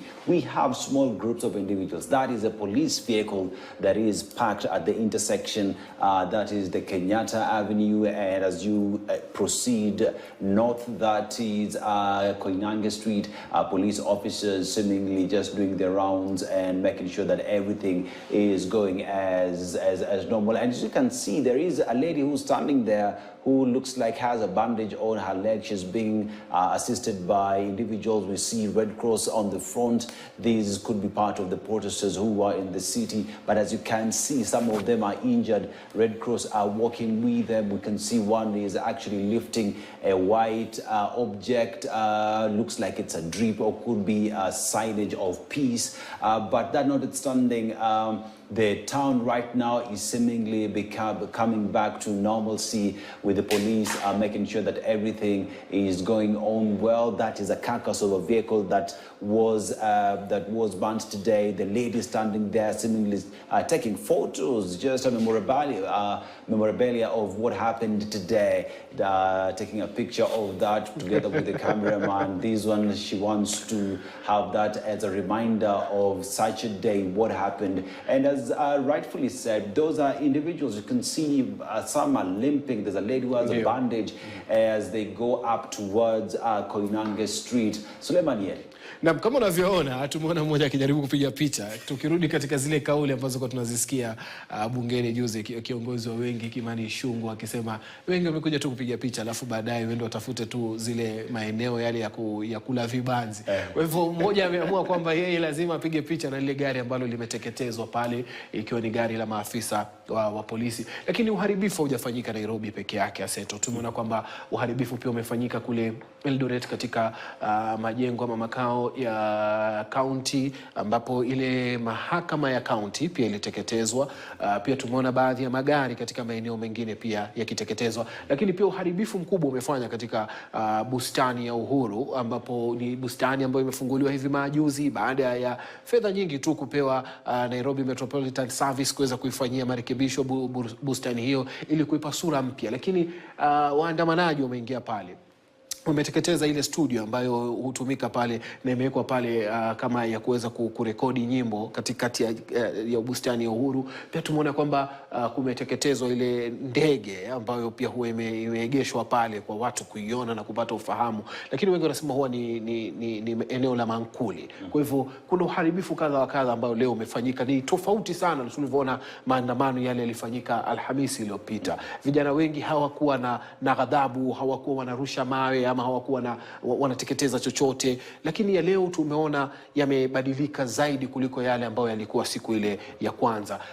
Siku ya kwanza, lakini leo hii wengi wamekuja hapa wakiwa wameghadhabishwa na zile kamata ambazo zilikuwa zimefanyika, wakitaka kwamba wenzao wale ambao wanasema wamekuwa katika maandamano haya waweze kuachiliwa, lakini hayakuwa yakitekelezwa. Sijui hicho ndo nadhani labda kimewaghadhabisha leo hii na paka kuwa na ghadhabu hii na kuanza kufanya uharibifu mkubwa, kwa sababu wiki jana walikuwa na amani sana, walirushiwa vitoza machozi, lakini hawakuwa ni wenye kuregesha. Walikuwa nalilia tu kwamba lazima mswada huu uondelewe kikamilifu.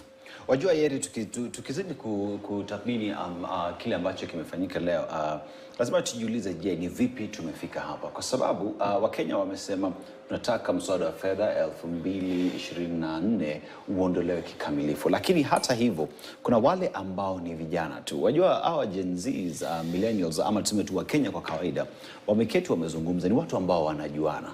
Na hivyo basi ukipata kuna wenzao ambao wanakamatwa kwa sababu wako ndani ya wanashughulika na mambo ambayo yanaendelea hapa nchini.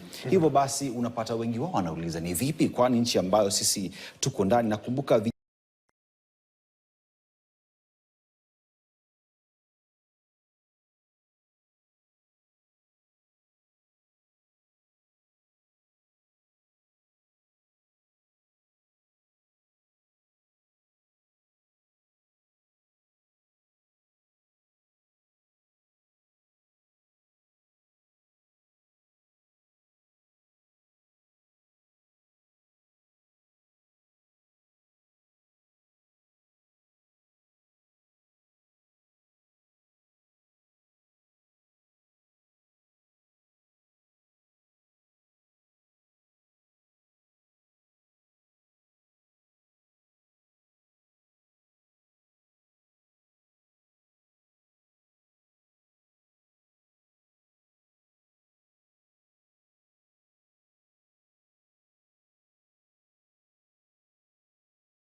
wakihakikisha kuwa wana break down vile vipengee, kuhakikisha kuwa wanaelewa ni vipi mswada huu utawadhiri kwa njia moja au nyingine. Tuangalie bajeti ambayo imetengewa mkewe